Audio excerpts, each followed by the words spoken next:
بسم اللہ الرحمن الرحیم اللہم صل علی محمد وآل محمد اللہم صل علی محمد وآل محمد اعوذ باللہ من الشیطان اللعین الرجیم بسم اللہ الرحمن الرحیم الحمد للہ وکفا وسلام علی عبادہ الذین اصطفی. درود بھیجیے محمد.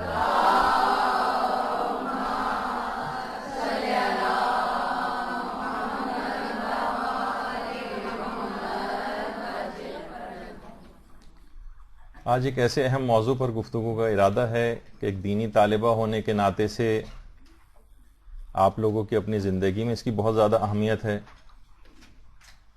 اور کسی بھی شخص کے لیے ایک مومن یا مومنہ کے طور پر بھی اس کی اہمیت بہت زیادہ ہے. اور وہ ہے، ہم عام طور پر جتنی بھی غذائیں استعمال کرتے ہیں بطور طالب علم، کن سے ہماری روحانیت میں اضافہ ہو سکتا ہے، کون سی ایسی چیزیں ہیں کہ جو آپ کی روحانیت میں کمی واقع کرتی ہیں. عام طور پر دنوں رات ہم ان چیزوں کو استعمال کرتے ہیں، اور اس کے اثرات کیا ہوتے ہیں وہ بھی آپ گفتگو میں آگے چل کر ملاحظہ فرمائیں گے. دیکھیے، ہر عمل کا آپ کے جسم پر بھی اثر ہوتا ہے اور آپ کی روح کے اوپر بھی اثر ہوتا ہے. چاہے وہ واجبات ہوں، چاہے وہ حرام کام ہوں، چاہے مستحبات ہوں، چاہے مکروہات ہوں، چاہے مباح کام ہوں، ان سب کا آپ کے جسم پر بھی اثر ہے اور آپ کی روح کے اوپر بھی اثر ہے. مثلا اگر ہم نماز کو لیں، نماز جسمانی اعتبار سے ایک ایکسرسائز ہے، اس کے اندر اس کے جسمانی اعتبار سے بہت سارے فائدے ہیں. اچھا، آج کی جتنی گفتگو ہوگی اس میں تقریباً جسمانی اعتبار سے فائدوں کا ہم تذکرہ کریں گے نہیں، کیونکہ اس کے لیے تو پورا سال گفتگو، اتنا لمبا ٹاپک ہو جائے گا کہ پورا سال بھی گفتگو اگر کی جائے تو کم ہے. روحانی فائدوں کی طرف ہم صرف رہیں گے. تو نماز کو اگر آپ دیکھیں، اس کے اپنے کتنے زیادہ روحانی فائدے نماز کے، اس پہ ایک ہماری گفتگو کی ایک سیریل الگ سے چل رہی ہے جو انشاءاللہ اگلے ہفتوں سے شروع ہو جائے گی، اس میں بھی ملاحظہ کریں گے. اسی طریقے سے اگر کوئی شخص روزہ رکھتا ہے، جسمانی اعتبار سے کتنا زیادہ اس کو صحت ملتی ہے روزہ رکھنے سے، لیکن یہی روزہ اس کو روحانی اعتبار سے کتنے فائدے پہنچاتا ہے، اس کی روحانیت کو کتنا قوی کرتا ہے، اس کے اندر کیسا اخلاص پیدا کرتا ہے، یہ ایک الگ پہلو ہے. ہر عمل کا جسمانی فائدہ بھی ہے، روحانی فائدہ بھی ہے. اور مثلا اگر ہم عبادات میں حج کو لیں، جسمانی اعتبار سے کتنے فائدے ہیں.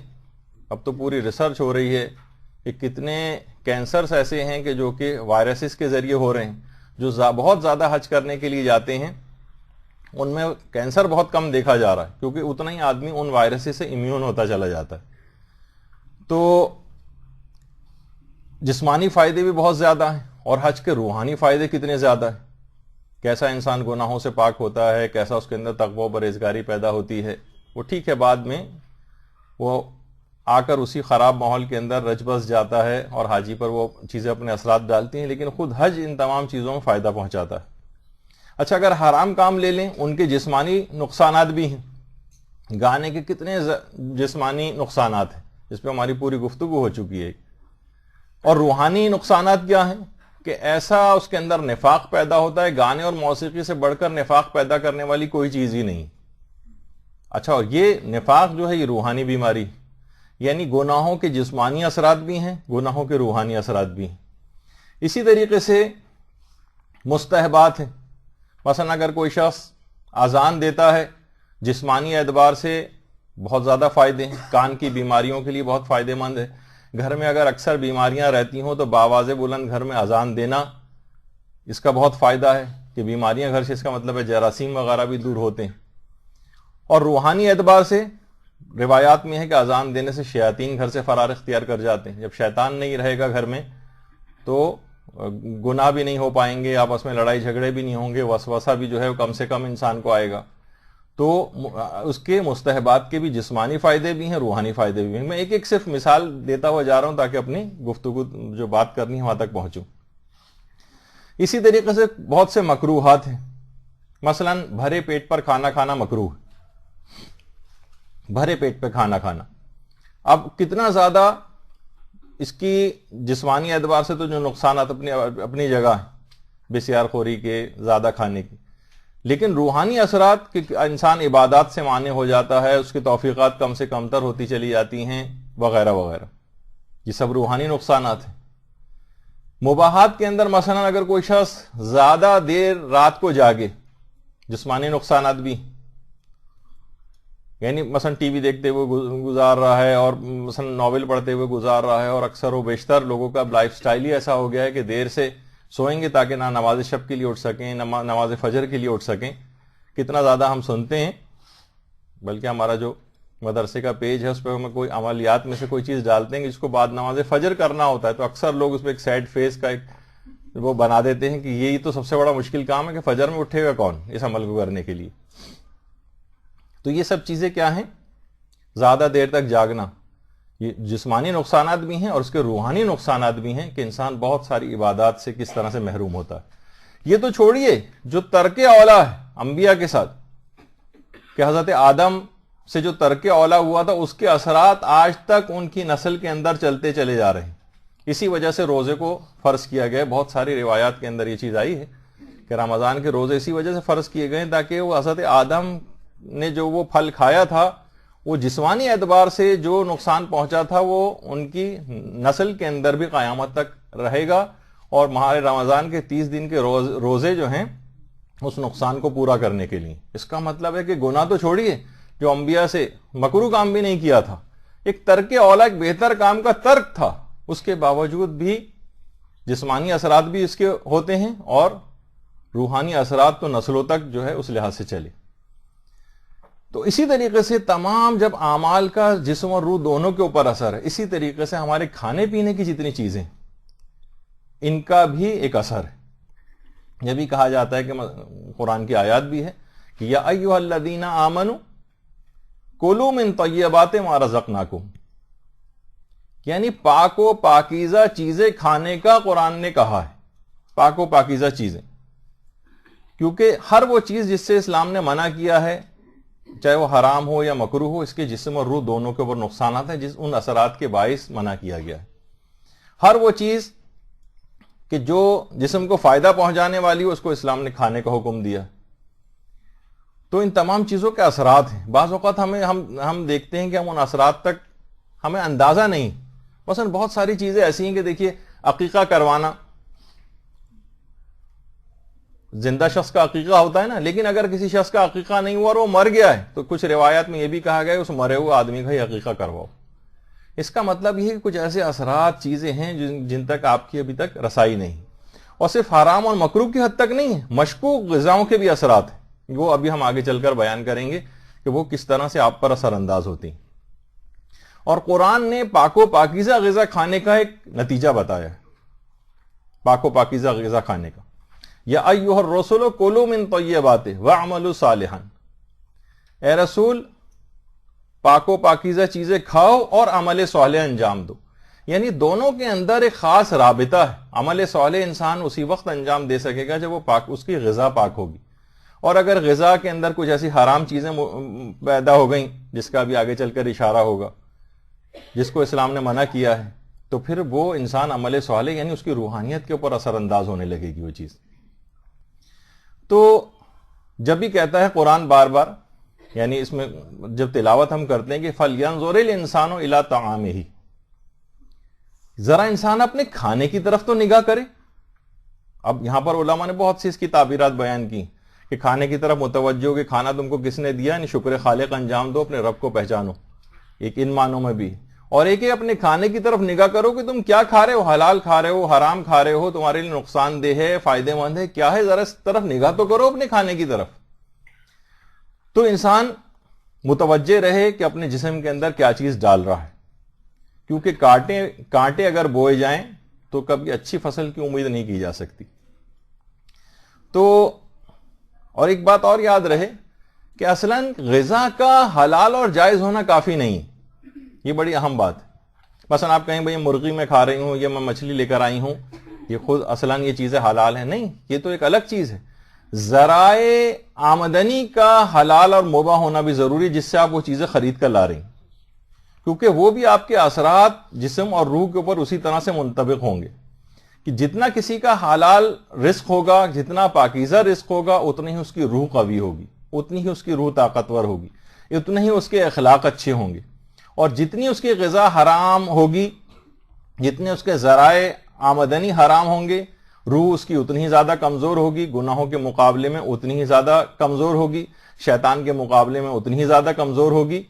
جب بھی ہم دیکھتے ہیں کہ ہمارا ایمان پہلے کے مقابلے میں کمزور سے کمزور تر ہوتا چلا جا رہا ہے، چھوٹے چھوٹے گناہ جو معمولی کوششوں سے ہم چھوڑ سکتے ہیں، ان کے مقابلے میں ایک طویل عرصے تک بے بسی اور لاچاری کی سی کیفیت رہتی.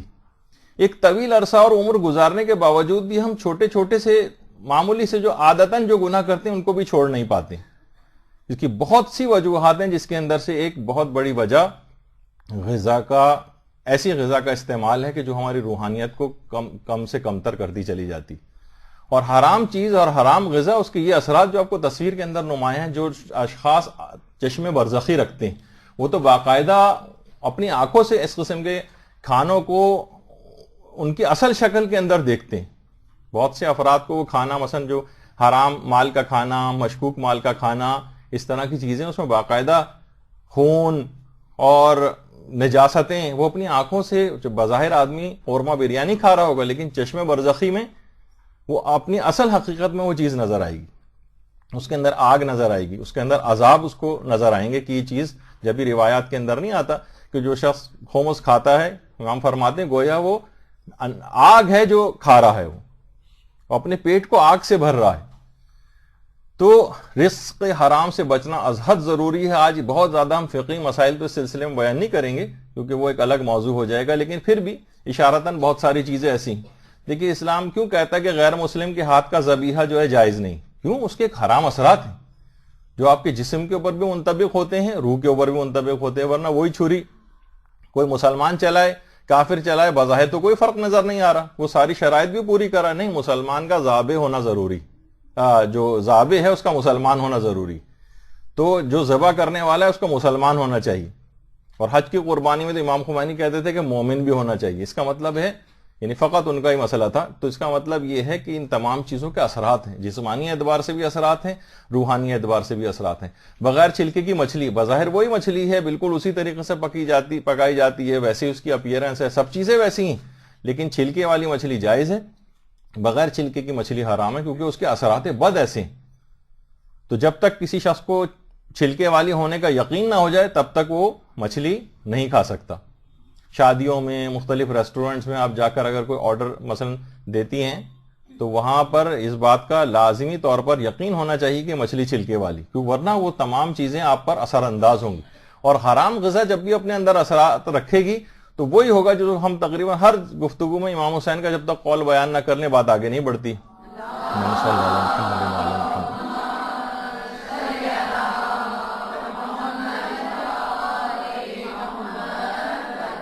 اتنے زیادہ خطبات امام دیتے جا رہے ہیں لیکن یزیدی فوج پر کوئی اثر نہیں ہو رہا. امام نے فرمایا مجھے پتا ہے کہ تم پر اس وجہ سے اثر نہیں ہو رہا ہے کیونکہ تمہارے پیٹ حرام غذاؤں سے بھرے ہوئے ہیں.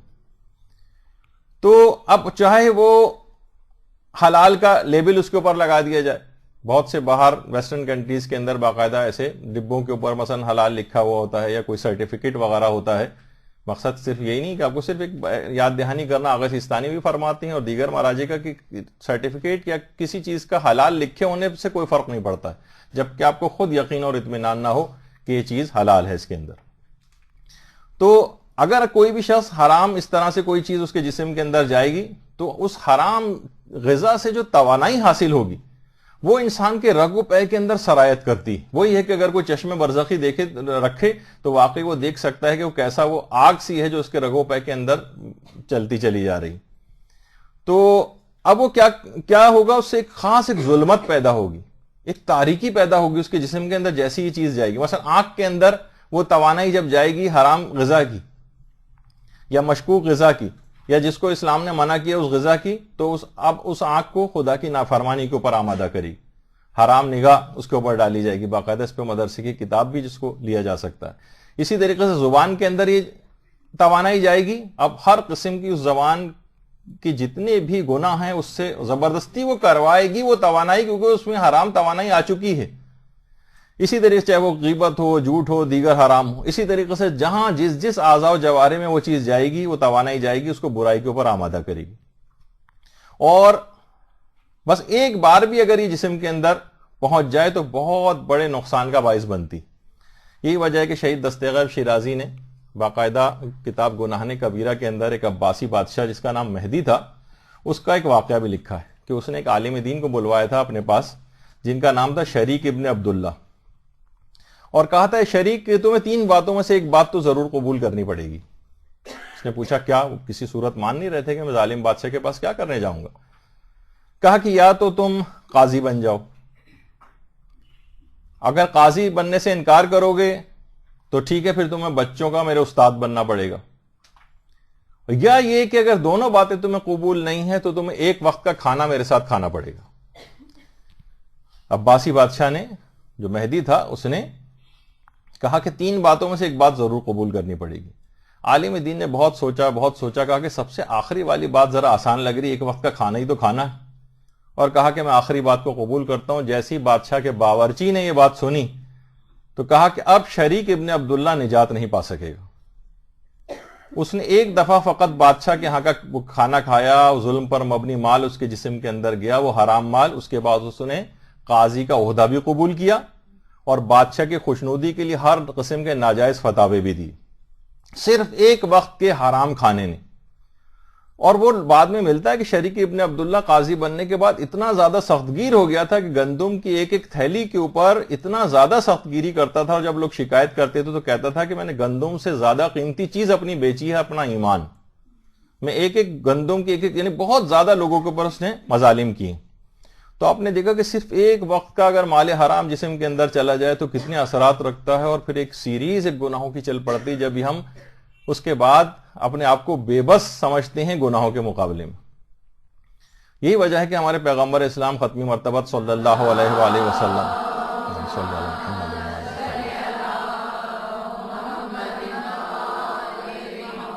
فرماتے ہیں کہ اگر کوئی شخص لقمہ حرام کو کھاتا ہے تو زمین و آسمان کے تمام فرشتے اس پر لعنت کرتے ہیں. اور پیغمبر فرماتے ہیں کہ حرام خوری کے ساتھ کی جانے والی جتنی بھی عبادتیں ہیں وہ بھربری مٹی کے اوپر تعمیر شدہ عمارت کی طرح سے ہیں کہ جو کہ بہت جلد منہدم ہو جاتی.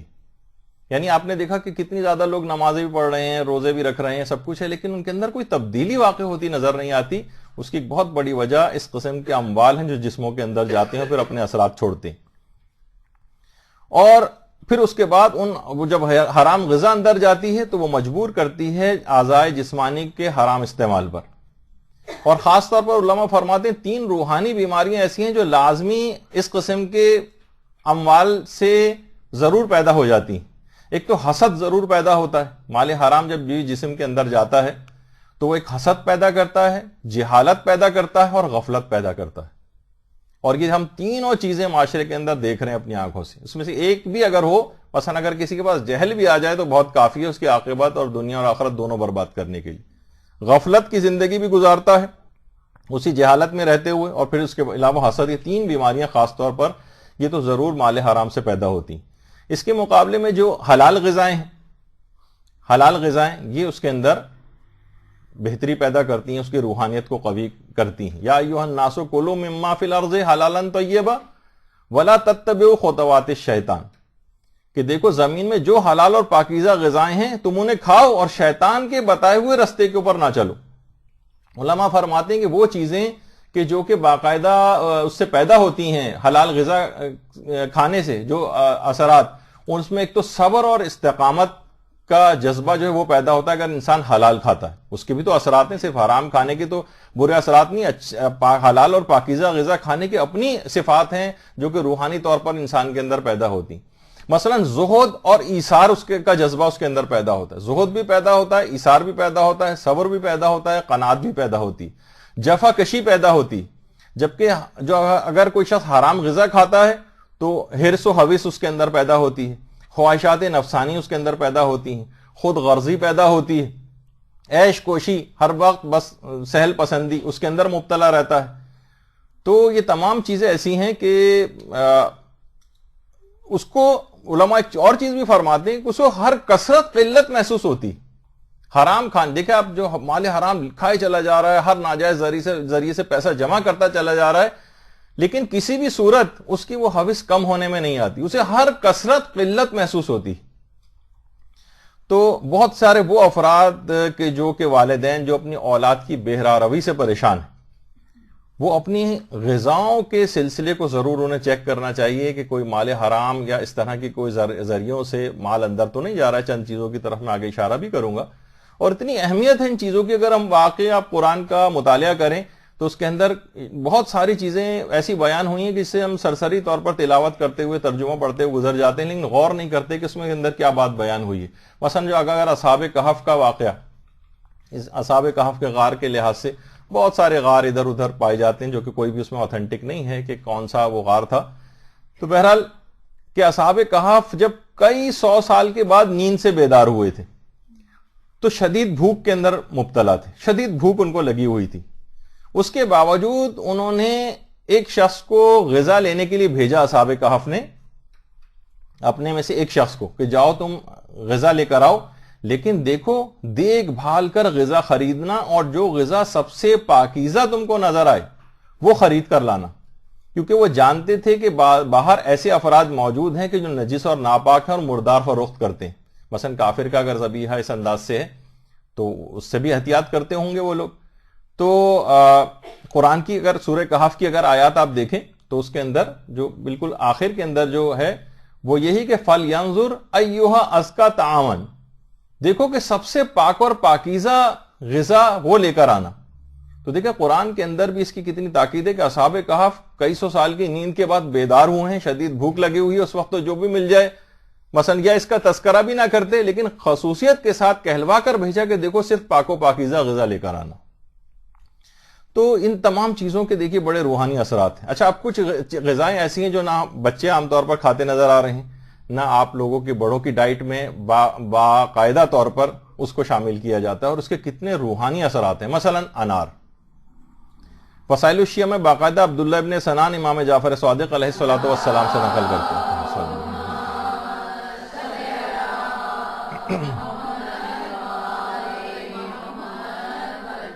کہ انار شیریں، یہ جو میٹھا انار ہوتا ہے، یہ شیطان کے وسوسوں کو دور کرتا ہے. اچھا، شیطانی وسوسے کو دور کرنے کے معنی کیا ہوئے کہ اب دیکھیں گناہ انسان جو ہے وہ شیطانی وسوسے کے ذریعے انجام دیتا ہے، تو یہ وسوسوں کو دور کرتا ہے. اس کا مطلب ہے کہ بہت سے لوگ جو شکیات، وہم، اس کی بیماری میں مبتلا ہیں، اگر وہ اپنی ریگولر ڈائٹ کے اندر اگر انار کو رکھیں تو شیطان سے بھی حفاظت ہوگی ان کی، اور اس طرح کے شکوک و شبہات سے بھی اپنے آپ کو بچا سکیں گے. انار. اچھا، جو بھی وسوسے روح کے اندر پیدا ہوتے ہیں یہ انار اس سے بھی بچاتا ہے. یعنی جسمانی غذا جسمانی طور پر کھائی جا رہی ہے، لیکن اثرات روحانی رکھتی. جسمانی فائدے تو الگ ہوں گے جس کو ہم ذکر ہی نہیں کر رہے ہیں. اچھا، اسی طرح سے گناہوں سے بچتا جائے گا اور روحانیت اس کی قوی ہوتی جائے گی. اور یہی وجہ ہے کہ ہمارے چھٹے امام یہ جملہ بھی ارشاد فرماتے ہیں، اللہم صلی علی محمد،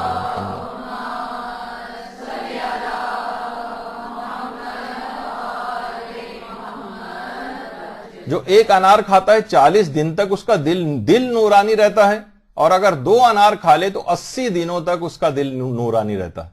دل جب نورانی ہوگا تو وسوسہ شیطانی بھی نہیں آئیں گے، برے خیالات بھی نہیں آئیں گے، خواہشات نفسانی جو ہے وہ بھی مان پڑ جائے گی اس کی، تو عبادات کی طرف دل راغب ہوگا. تو اپنی ڈائٹ کے اندر طالب علموں کو بھی انار کو علی الخصوص اس کو شامل رکھنا چاہیے. اور یہی وجہ ہے کہ حضرت امیر المومنین علیہ الصلوۃ والسلام صلی اللہ علیہ وسلم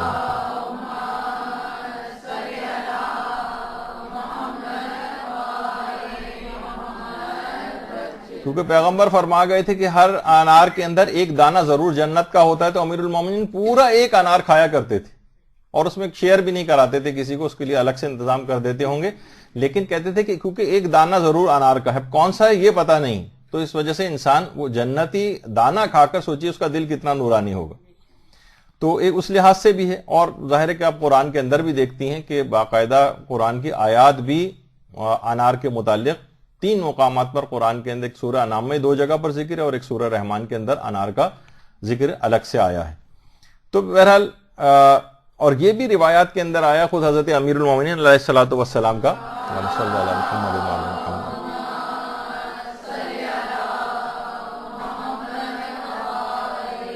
کہ بچوں کو انار کھلاؤ، کیونکہ بچے اس کو کھانے کے بعد جلد بولنے لگتے ہیں. تو جسمانی فائدہ بھی ایک ہے کہ چھوٹے بچوں کو جن کو بولنے کی ذرا بھی ڈیلے ہو رہا ہو یا ان کو اس سے جلدی بولنے کی ان کے اندر صلاحیت پیدا ہو جاتی. اور چھٹے امام اس پھل کو پھلوں میں سب سے بہترین پھل بھی قرار دیتے تھے، اور خود چھٹے امام ہر شب جمعہ ایک انار ضرور کھایا کرتے تھے. ہر شب جمعہ روایت کے اندر ہے کہ ایک انار ضرور کھاتے تھے. تو بہرحال اس کی اتنی زیادہ روحانیت ہے اس کے اندر. ویسے تو ایک روایت کے اندر باقاعدہ یہ بات بیان ہوئی ہے کہ پیغمبر اسلام نے جنتی سیب کھایا تھا اور اس کے بعد حضرت زہرا کی پیدائش کا اہتمام ہوا تھا. اللہم صلی علی محمد وعلی محمد.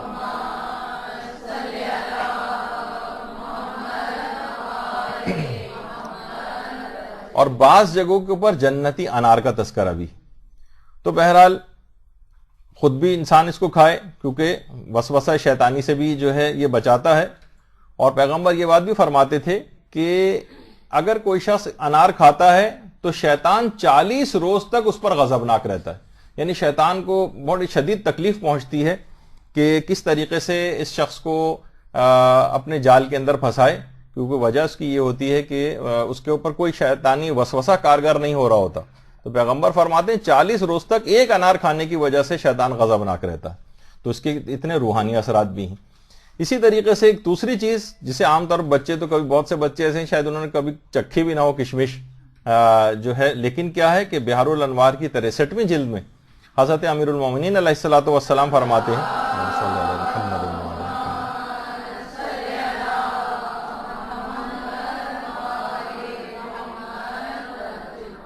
کہ کشمش انسان کے باطن کو پاکیزہ بناتی.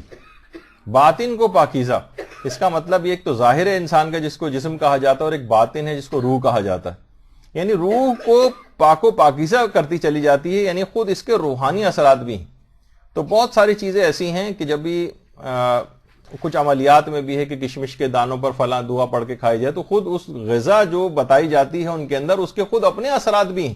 فقط دعا نہیں، ورنہ دعا تو کسی بھی چیز کے اوپر پڑھ کے کھائی جا سکتی، لیکن نہیں، کچھ میں خاص طور پر تذکرہ آیا کہ نہیں، اس میں کشمش کے دانوں کے اوپر مثلا پڑھ کر کھائی جائے تاکہ اس کے بھی روحانی اثرات ساتھ ساتھ رہیں. اس کے علاوہ ایک اور چیز ہے جو کہ بہت ہی زیادہ اس کی روایات کے اندر بھی بہت فوائد بیان ہوئے، لیکن لوگ پوچھتے ہی رہ جاتے ہیں کہ کیا چیز ہے، جس کو کہا جاتا ہے بہی یا بہ یا سفرجل جس کو کہا جاتا ہے، یا کوئنس انگلش میں اس کو کہا جاتا ہے. یہ اگر کسی جگہ مل جائے، کسی مارکیٹ میں باقاعدہ تلاش بسیار کے بعد بھی اگر مل جائے تو بہت غنیمت ہے. کہ اتنی زیادہ اس کی تاکید بیان ہوئی ہے کہ ہمارے چھٹے امام امام جعفر صادق علیہ الصلوۃ والسلام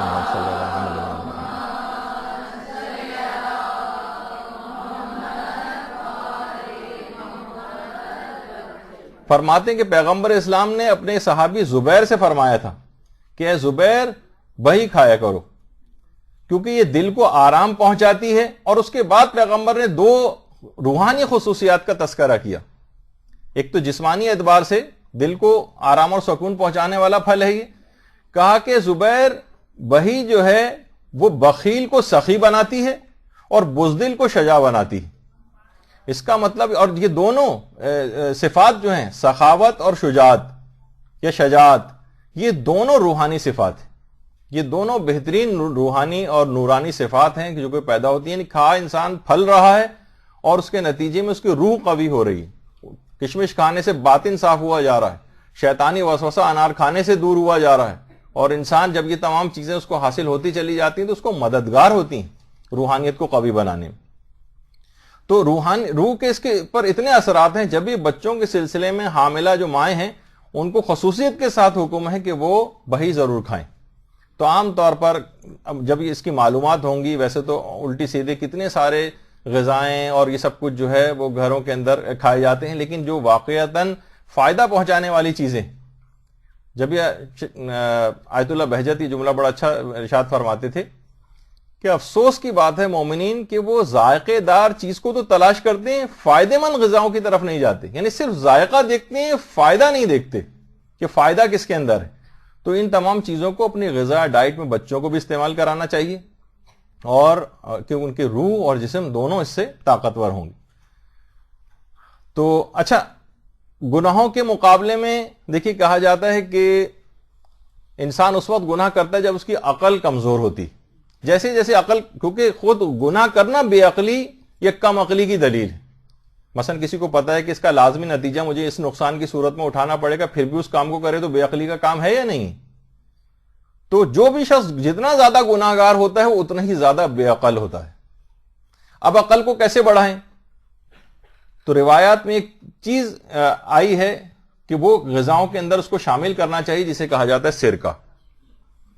باقاعدہ وسائل الشیعہ کی ایک روایت ہے کہ سرکہ عقل کو قوی کرتا ہے، عقل کو قوی کرتا ہے. اچھا، عقل جتنی بھی قوی ہوگی اس کی روح قوی ہوگی، روح جتنی قوی ہوگی گناہ کم ہوں گے.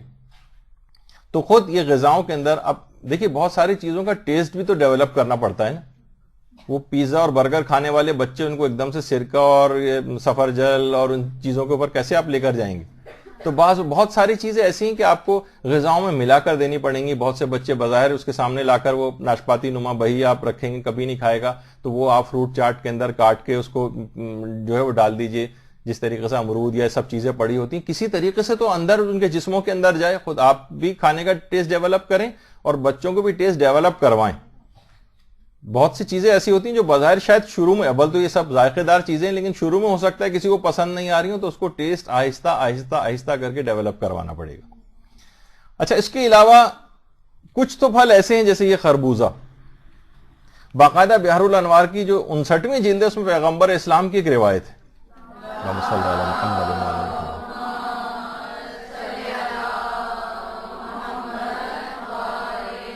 کسی پھل کے متعلق یہ بات نہیں آئی جو اس کے متعلق آئی. پیغمبر فرماتے ہیں خربوزہ کھانا بھی ایک طرح کی عبادت ہے، عبادت ہے خربوزہ کھانا. تو آپ دیکھیں کہ جب وہ کوئی کام عبادت والا ہوگا تو آپ کی روحانیت پر کتنے اثرات کو مرتب کرے گا. تو یہ اپنی غذاؤں کے اندر شامل کرنا چاہیے. تو اس طرح کی بہت ساری پاکیزہ غذائیں ہیں، کیونکہ دیکھیے اگر اس غذا کا انسان خیال کرنے لگے اور حلال غذائیں کھانے لگے، تو جیسے کہ ایک روایت کے اندر ملتا ہے کہ پیغمبر اسلام کے پاس ایک شخص آتا ہے اور کہتا ہے کہ یا رسول اللہ، میں چاہتا ہوں کہ میری دعائیں ہیں وہ قبول ہو جائیں. پیغمبر نے فرمایا پھر اپنی غذا کا خیال کرو اور دھیان رکھو کہ تمہارے پیٹ میں کوئی حرام چیز داخل نہ ہونے پائے، پھر تم جو بھی دعا مانگو گے وہ دعا قبول ہو جائے گی. اس کا مطلب ہے آج لوگوں کے اندر کتنا زیادہ اس بات کی وہ پائی جاتی ہے کہ بھائی ہماری دعائیں قبول نہیں ہوتی ہیں، ہم کتنی دعائیں کرتے ہیں. لوگ کتنا زیادہ مدرسے میں بھی لیٹرز لکھتے ہیں کہ ہم نے سارے دعائیں جتنے بھی بتائے گئے تھے طریقے سب پہ عمل کر ڈالے لیکن ہماری دعا قبول نہیں ہوتی. تو مال حرام کسی نہ کسی، بہت سارے فیکٹر سے ایک فیکٹر یہ بھی ہے کہ مال حرام کسی نہ کسی انداز سے جسم کے اندر جا رہا ہوتا ہے. اور یہی وجہ ہے کہ شہید دست غیب شیرازی نے جو باقاعدہ اپنی کتاب گناہ کبیرہ لکھی ہے اس میں ایک روایت نقل کی ہے کہ حضرت عیسیٰ کے اوپر اللہ نے وحی کی کہ اے عیسیٰ، لوگوں کو یہ بات کہہ دو کہ مجھے نہ پکاریں اور اس وقت تک میں ان کی کوئی دعا قبول نہیں کروں گا جب تک مال حرام ان کے تصرف میں باقی رہے گا. اور یہ اگر اس حال میں مجھے پکاریں گے کہ مال حرام ان کے پاس ہوگا تو میں ان پر لعنت کروں گا، یعنی اللہ کہہ رہے ہیں میں ان پر لعنت کروں گا، ان کی کوئی دعا کو قبول نہیں کروں گا. تو ہمیں یہ دیکھنا چاہیے کہ بہت سارے افراد ایسے ہیں کہ جو جابز کر رہے ہیں لیکن اس کے اندر حرام ہو رہے ہیں، ان کی تنخواہ جو ہے وہ حرام ہوئی چلی جا رہی ہے. بہت سے افراد ایسے ہیں کہ جنہوں نے مثلا سودی اسکیموں کے اندر پیسہ رکھا ہوا ہے. اچھا، اس میں تو جائز ہے بغیر سودی نیت کے مثلا حکومتی اسکیموں کے سرٹیفکیٹس وغیرہ خریدنا، لیکن خریدنے کے بعد جو منافع اس میں ملتا ہے اس کا اگر 50% غریب کا واجب صدقہ نہیں نکالا تو پورا منافع لینا ان کے لیے حرام ہو جاتا ہے. اچھا، تجارت بہت سارے لوگ کر رہے ہیں، ان میں مسائل کا خیال نہیں کر رہے ہیں. کتنے لوگ چاہے وہ تنخواہ دار ہوں چاہے وہ بزنس کر رہے ہوں، بہت ہی کم افراد ہیں جو مال میں خمس کا خیال کر رہے ہیں، یا بہت سے ایسے ہیں جو خمس نکالتے تو ہیں لیکن شرعی مسائل کے تحت صحیح طور پر نہیں نکالتے. بہت سی چیزوں پر خمس واجب ہوتا ہے، ان کو پتہ ہی نہیں کہ اچھا اس کے اوپر بھی واجب ہے، اور کسی نہ کسی انداز سے وہ مال حرام جسموں کے اندر جا رہا ہوتا ہے. بہت سارے جیسے یہی میں نے کہا کہ فکس ڈپازٹ بھی اگر کسی نے اس طرح سے کرائے ہوئے ہیں وہ ٹھیک ہے، بغیر سودی نیت کے ایسے سرٹیفکیٹ لے سکتا ہے، لیکن اگر اس نے غریب کا حق نہیں نکالا اور اس کو استعمال کرتا گیا اس منافع کو، تو سارا مال حرام جسم کے اندر گیا ہے. حتیٰ کہ وہ یہ نہیں کر سکتا کہ چلو وہ پچھلا جتنا ہو گیا وہ ہو گیا، آئندہ میں خیال رکھوں گا. پچھلا بھی جتنا اس نے اس انداز سے کھایا ہے 50%، وہ اب بھی مقروض رہے گا اور غریب تک پہنچانا پڑے گا. جب تک وہ حق ادا نہیں ہو جائے گا تب تک وہ معاف بھی نہیں ہوگا. تو یہ کتنی ساری ایسی چیزیں ہیں کہ جو ہم دیکھتے ہیں. اسی طریقے سے لوگ خمس صحیح طور پر نہیں نکال رہے ہیں، بہت ساری چیزوں پر واجب ہوتا ہے، مخصوص چیزیں صرف پیسوں کو دماغ میں ہوتا ہے، لیکن اور گھریلو چیزیں ہیں جو کہ ابھی ہم خمس کا موضوع نہیں لے رہے کہ اس کی طرف توجہ دلائیں، بس ایک اشارہ کرنا تھا. اچھا، اسی طریقے سے پھر اسی پیسے سے جو مال حرام والا ہے اس سے پھر مجالس اعضاء کے تبرک خریدے جاتے ہیں، اور وہ تمام تبرک مومنین کے اندر تقسیم ہوتے ہیں. اور وہ والا مال جو مشکوک مال ہوتا ہے یا حرام مال ہوتا ہے، وہ کچھ علماء کہتے ہیں وہ بھی اثرات رکھتا ہے. مثلا اگر کوئی شخص اس کے اندر کوئی زہر آلود چیز ملا دے، یا مثلا وہ سڑا ہوا ہو، تو سب کے پیٹ خراب ہوں گے، جسمانی اعتبار سے بھی اس کا نقصان ہوگا. تو روحانیت پہ بھی بعض اوقات ان تمام چیزوں کے اس لحاظ سے اثرات ہوتے ہیں. تو اپنے بھی ذرائع کو صحیح طور پر کرے، پھر دوسرے لوگوں کو مثلا اپنی اولاد کی تربیت کر رہا ہے، مومنین میں تبرک تقسیم کر رہا ہے، تو اس کے اندر بھی اس قسم کا کوئی حرام نہیں جانا چاہیے. یہی وجہ ہے کہ آیت اللہ علاویہ گرگانی وہ اپنے درس میں ایک دفعہ فرما رہے تھے کہ حرام غذا انسانی زندگی کو تباہ و برباد کر کے رکھ دیتی، اس کی روحانی زندگی کو بھی تباہ و برباد کرتی ہے اور دنیاوی زندگی کو بھی تباہ و برباد کرتی ہے. بظاہر ہو سکتا ہے اس کے پاس وہ مالدار ہو، پیسے نظر آ، لیکن ایسی پریشانیوں کے اندر گرفتار ہوتا ہے وہ شخص، وہ اپنے اثرات رکھتی ہیں تمام غذائیں. تو اور اخروی زندگی اگر انسان کی برباد ہو جائے تو اس کے پاس کیا بچے گا پھر. اور یہی وجہ ہے کہ تاکہ یہ جو ہمارے جسموں میں بہت سارے ایسی چیزیں پہنچ جاتی ہیں جو بظاہر ہمارا حرام مال نہیں تھا، لیکن ہم کسی کے گھر گئے، کسی رشتہ دار کے ہاں دعوت میں گئے، جانا بالکل جائز ہے، اس کے گھر کھانا بھی جائز ہے، شرعی طور پر کوئی قباحت نہیں ہے، لیکن جو اس انداز سے جو اثرات رکھتی ہیں وہ چیزیں، کچھ علماء کہتے ہیں کہ ہاں اثرات رکھتی ہیں. تو اسی وجہ سے وہ اثرات آپ کے جسم سے نکل جائیں. جب بھی ہفتے میں 2 بار یا کوشش کریں کہ مہینے میں بھی اگر 1-2 دفعہ روزہ رکھ لیا جائے، ورنہ تو امام خمینی کا جو خود سازی چارٹ ہے اس کے اندر ہر پیر اور جمعرات کو روزہ رکھنے کے لیے انہوں نے جو ہے کہا ہے. اور جو ویسے بھی اگر کوئی شخص عام دنوں میں بھی اگر روزے رکھے تو اس روزے رکھنے کے نتیجے میں بہت سارے اس طرح کے مشکوک اموال جو نقصان پہنچاتے ہیں ہمارے جسم و روح کو، وہ روزے رکھنا ان کا جبران کر دیتا ہے. تو اسی وجہ سے حکم بھی ہے کہ زیادہ کوشش کرے کہ انسان ہفتے میں 2 مرتبہ، 15 دن میں 1-2 مرتبہ، یا مہینے میں جتنے بھی اس کی جسمانی سہولت کے مطابق وہ اپنے جو ہے وہ روزہ رکھے. اپنے واجبات بھی اتارنے ہوتے ہیں اور مستحبات اگر اسے انجام دہی کرنی ہے تو اس لحاظ سے بھی بہت اچھا ہے. تو جب اس کی تاکید بھی کی گئی کہ بہت سارے ایسے اموال قہری طور پر بھی آپ کے جسموں کے اندر جاتے ہیں جو آپ کو نقصان پہنچا سکتے ہیں. اسی طریقے سے روزہ رکھنے کے متعلق تو یہ بات ہوئی.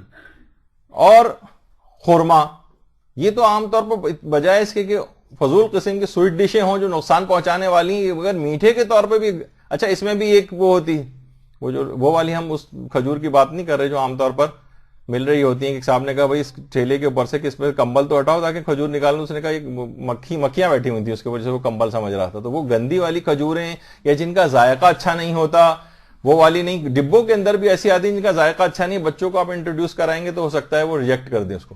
تو انسان جب اتنے زیادہ فائدے رکھنے والی چیزیں تو تھوڑا سا پیسہ ان کے اوپر خرچ کر دے اور اچھی کوالٹی کی چیز خرید کے لے کر آئے. تو حرمے کے متعلق بھی یہ ملتا ہے. اور کہ اگر عورتیں حالت نفاس میں، یعنی جس کے ہاں بچے کی پیدائش ہوئی ہے، وہ اگر اس دوران وہ کھائے تو ظاہر ہے اس کے بعد بچے کو دودھ پلانے کا ایک مسئلہ جو ہے وہ شروع ہوتا ہے، اس کے مسائل ہوتے ہیں. تو بچہ اس کے نتیجے میں بردبار بنے گا. دیکھیے بہت بڑا مسئلہ ہائپر قسم کے جو بچے ہیں یا غسیلے قسم کے بچے ہیں، اکثر و بیشتر لوگوں کے سوالات جو ہے وہ مسلسل جو ہے علماء کے پاس بھی جاتے دیکھے ہیں، خود ہمارے مدرسے میں بھی اس طرح کے جو آتے ہیں کہ کیا کریں کہ جو بچہ بہت ہی زیادہ غسیلہ ہے، بہت گھر کا جو ہے ماحول جو ہے خراب ہوا ہے، تو بچہ بردبار ہوگا اگر ماں مثلا دوران حمل کھجور کھائے گی یا دودھ پلانے کے عرصے کے دوران کھجور کھائے گی. اور بردبار ہونا دیکھیے یہ بھی ایک ویسی صفت ہے کہ روحانی طور پر بہترین صفت ہے. ساری زندگی اس کی اچھی گزرے گی انسان جتنا بردبار ہو, ورنہ غصے کی حالت میں وہ لوگوں کو نقصان پہنچاتا ہے.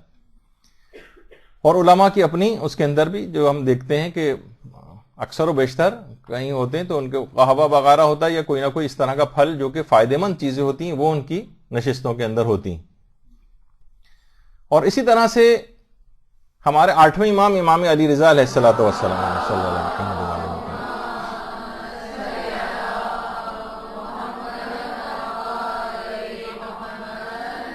وہ بھی فرماتے ہیں کہ جو زیتون ہے اولیوز, ان کا یہ کہ غصے کو ٹھنڈا کرتا.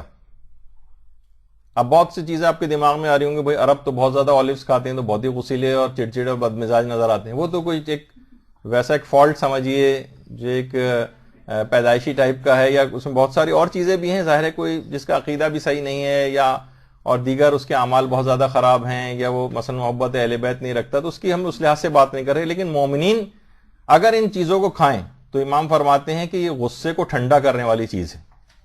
لیکن کیا ہے کہ وہی ٹیسٹ ڈیولپ نہیں. اگر کوئی مثلا اگر کوئی کھائے گا بھی تو یہاں عام طور کسی بچے کو کھلائیں وہ تھوک دے گا مثلا منہ میں, اگر تو آہستہ آہستہ کر کے غذاؤں میں ملا کر کوشش چاہے تھوڑی مقدار میں ہو, اس کے بعد گھر میں اگر رکھے رہیں چیزیں تو لوگ اس کو عام طور پر یہ ویسے ہی کہ اٹھا کر کھانے والی چیز, جس طریقے سے بچے عام طور پر ٹافیاں وغیرہ کھاتے ہیں, اس طرح سے بہت سے اچھے ٹیسٹ اور فلیورز کے جو ہیں وہ یہ آ رہے ہوتے ہیں. تو آپ خود تلاش کر کے لے کر آئیں تاکہ یہ اس سے اپنے خود کو بھی عادی بنائیں, گھر کے مردوں کو بھی کھلائیں. ایک مدرسے کا ایک بچہ اپنی ٹیچر سے جو ہے وہ شکایت کر رہا تھا, اس نے پوچھا کہ سب سے برا دن کون سا ہوتا ہے, پتہ نہیں اس طرح کا. اس نے کہا کہ اتوار کا دن سب سے برا ہوتا ہے کیونکہ ابو اس دن گھر پر ہوتے ہیں. اس کا مطلب یہ ہے کہ ابو وہی کہ چیخنا چلانا, ہر وقت لڑائی جھگڑا کرنا, یہ ابو ہر وقت یہ کرتے رہتے ہیں. تو انسان کے غصے کو کم کرنے والی چیزیں عورتیں خود دیکھیں گے ڈائٹ میں کس طرح سے ان چیزوں کو کیا جائے تاکہ وہ روحانی اعتبار سے اپنے اثرات رکھیں اور غصے وغیرہ کو بھی کم کریں. اسی طریقے سے انگور کھانا مثلا وسائل الشیعہ میں روایت ہے باقاعدہ چھٹے امام کی کہ حضرت نوح نے ایک دفعہ شکایت کی تھی. حضرت نوح نے پروردگار عالم سے شکایت کی رنج و غم کی. ایک جس طرح سے ہوتا ہے نا ایک ڈپریشن, ایک آدمی کو کتنا ڈپریشن ہو کہ پوری قوم کو عذاب کے پوری یعنی 950 سال تک جو ہے زندگی گزاری ہو اور لوگ ایمان نہیں لا رہے ہوں, یہاں تک کہ عذاب خدا آیا اور پوری دنیا اس کے نتیجے میں ختم ہو. کتنا دکھ کرب حضرت نوح کو ہوا ہوگا, کتنا ڈپریشن ہوا ہوگا اس کے نتیجے میں, جسے غم کہا جاتا ہے. تو حضرت نوح کو باقاعدہ جب انہوں نے شکایت کی تو پروردگار کی طرف سے وحی آئی کہ اے نوح انگور کھاؤ.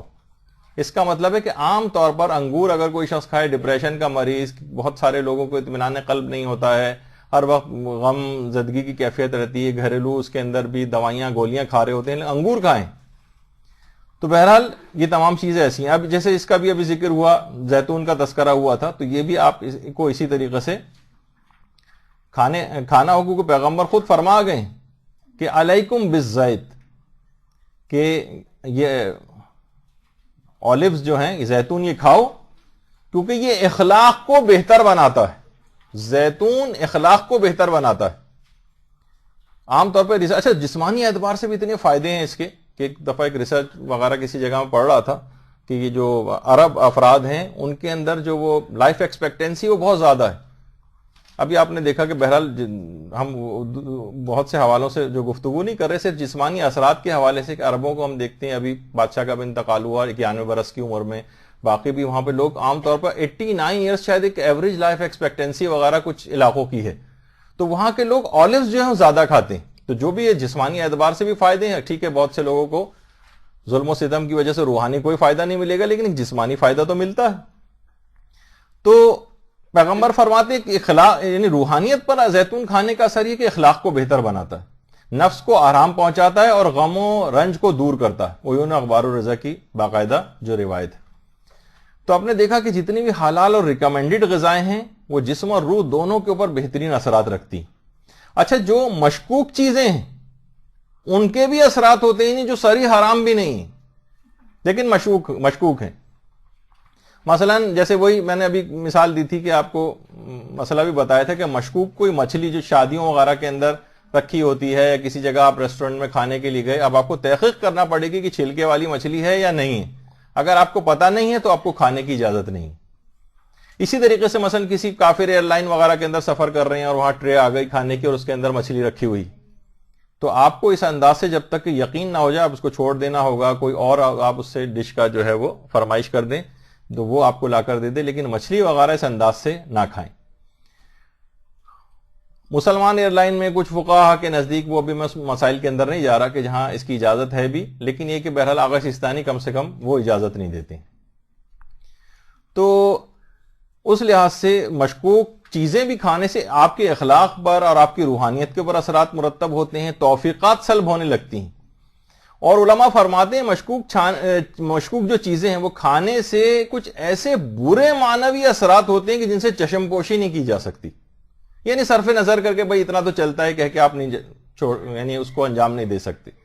پیغمبر اسلام کی اپنی سیرت میں بھی ملتا ہے کہ پیغمبر کے سامنے جب کوئی دودھ وغیرہ اس طرح سے آتا تھا تو پیغمبر جب تک حلال ہونے کا اطمینان نہیں کرتے تھے تب تک اس کو نوش نہیں فرماتے تھے، اور فرماتے تھے کہ مجھ سے پہلے کے جو انبیاء ہیں ان کو بھی اس بات کا حکم دیا گیا تھا کہ فقط حلال اور پاکیزہ غذائیں وہ کھائیں اور فقط اچھے کام انجام دیں، باقاعدہ میزان الحکمہ کی جو روایت ہے۔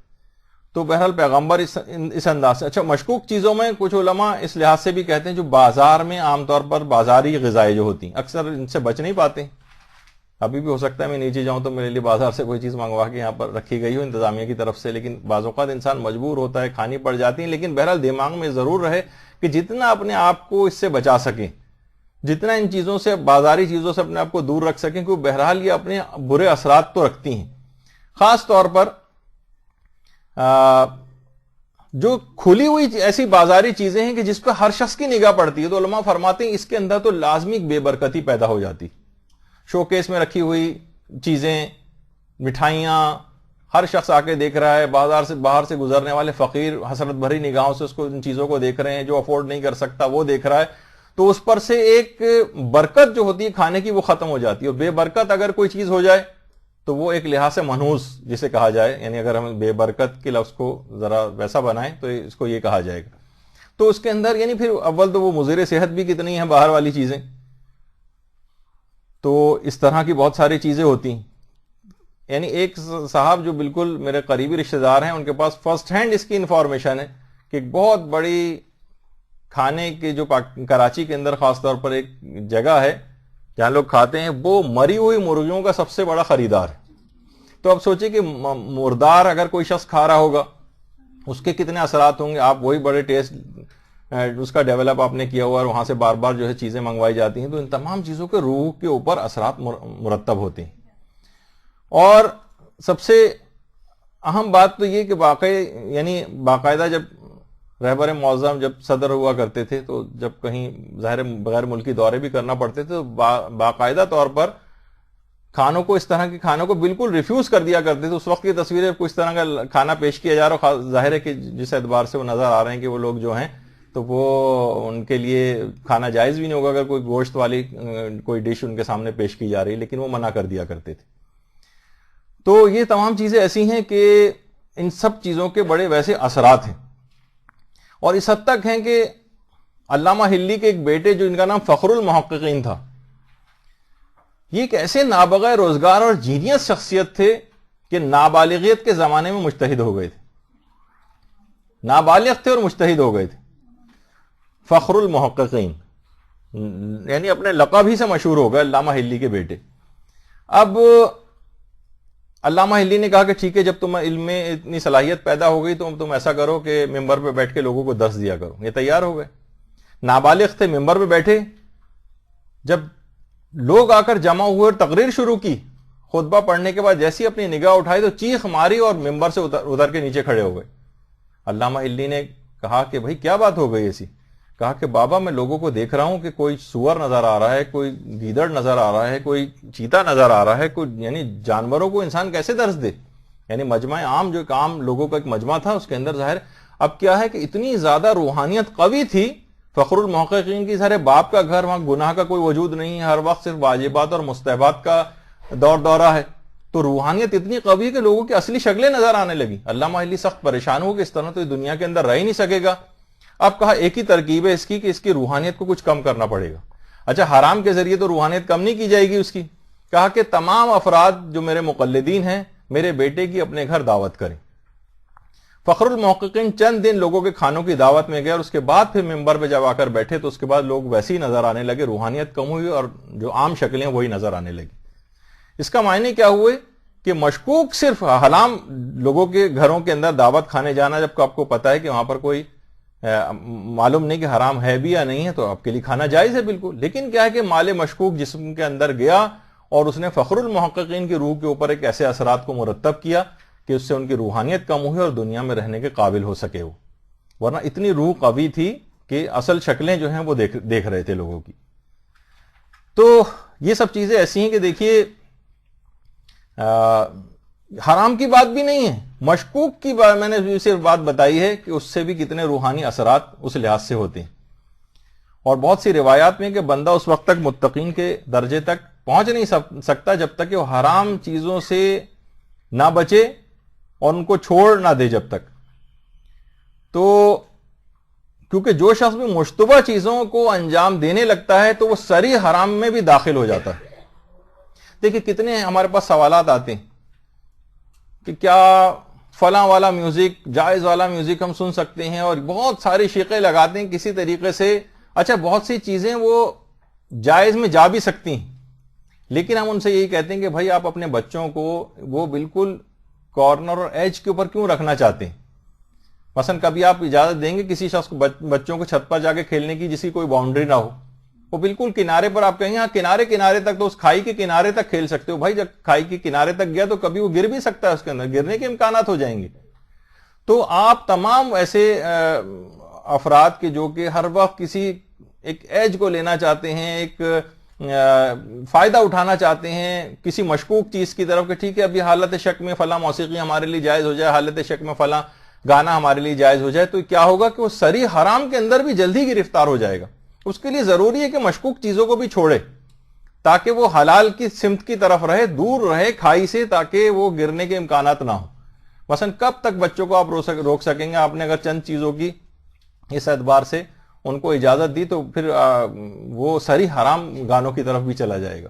مشکوک غذا کو اگر بچاتے رہیں گے تو آپ حرام سے بھی بچیں گے, اور بالکل تمام اس کے اندر گرفتار اگر آپ رہیں, ہر قسم کے مشکوک, ہر قسم کے لاپرواہ ٹائپ کے ہو جائیں تو کیا ہوگا کہ حرام میں پڑنے کے بھی آپ کے قوی امکانات ہو جائیں گے.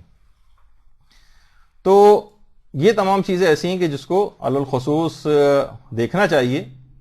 تو مشتبہ چیزوں سے بھی انسان دور رہے, اور چھوٹی چھوٹی غلطیاں, اچھا والدین بھی اگر یہ غلطیاں کرتے ہیں نا تو ان کے اثرات ان کی اولاد کے اوپر نمودار ہوتے ہیں.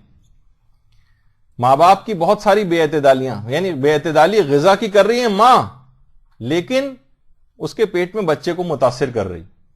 ایک چیز ایسی ہے, باقاعدہ تاریخ کے اندر ایک واقعہ ہے, اور وہ ہے علامہ مجلسی اور ان کے والد کا واقعہ. اصفہان میں علامہ مجلسی اور ان کے والد دونوں وہیں پہ ایک ہی جگہ پہ مدفون ہیں. اچھا, علامہ مجلسی پیدا ہو گئے اور ان کے والد تھے ملا تقی مجلسی. ملا تقی مجلسی, علامہ مجلسی اور ان کے برابر میں ان کے والد ملا تقی مجلسی.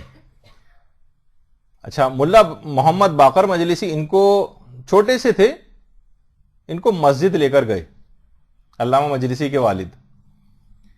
علامہ مجلسی چھوٹے سے تھے, بالکل مشکل سے 4 سال کی عمر ہوگی. مسجد میں پانی سے بھری ہوئی ایک مشک رکھی ہوئی تھی, لوگ نماز پڑھنے میں لگے. علامہ مجلسی 4 سال کی عمر کے وہ گئے اور ایک سوئی انہوں نے لی اور مشک میں جا کر سوراخ کر دیا, سارا پانی بہہ گیا. اچھا, جب نماز ختم ہوئی ملا تقی مجلسی نے دیکھا کہ یہ کیا ہوا, فوراً ہی فکر مند ہو گئے, اپنی زوجہ کے پاس آئے, کہا کہ سمجھ میں نہیں آیا کہ اس نے یہ ایسی حرکت کیوں کی نقصان والی کہ مسجد کا سارا پانی جو ہے مشک کا اس نے بہا دیا. کوئی نہ کوئی ہم سے, کیونکہ یہ بچہ تو نابالغ ہے, کوئی نہ کوئی ہماری ایسی بے اعتدالی اور غلطی ہے جس کی وجہ سے ایسا ہوا ہے. بہت دیر دونوں شوہر و بیوی, ظاہر ہے کہ دیندار گھرانہ, سوچ بچار میں لگے کہ ایسا کیوں ہوا. ہم تو یہ سوچتے ہیں نا, نہ جانے ہم نے کون سا ایسا گناہ کر دیا تھا کہ یہ مصیبت نازل ہو گئی, جبکہ ہر وقت گناہوں کے اندر مبتلا ہیں. وہ تو حقیقتاً نیک گھرانہ تھا, فکر مند ہوئے. ان کی زوجہ نے کہا کہ بس مجھے ایک بات یاد آ رہی ہے, وہی مجھے اس کی سبب اور وجہ لگتی کہ جب علامہ مجلسی یعنی یہ میرا بیٹا محمد باقر ہی جب میرے پیٹ میں تھا تو اس وقت میں ہمارے پڑوس کہ انار کا درخت کی ایک شاخ نکل کے ہمارے گھر کی طرف آ گئی تھی. تو میں بہت زیادہ شدید پیاس لگ رہی تھی, تو انار کو میں نے دیکھا اور ایک سوئی میرے ہاتھ میں تھی, تو میں نے سوئی اس انار کے اندر داخل کی, اس پہ جو رس لگ گیا وہ تھوڑی سی دیر کے لیے چاٹا میں نے اس کو, پھر فوراً ہی میں نے اس کو بہرحال منہ سے جو ہے وہ نکالا. فوراً خیال آ گیا کہ یہ تو پڑوسی کے گھر کا پھل ہے, اس کی اجازت کے بغیر میں نے کیسے استعمال کر لیا, لیکن کچھ تو وہ اندر چلا گیا. اسی کا یہ نتیجہ تھا کہ آج اس نے اس مشق کے اندر سوراخ کیا.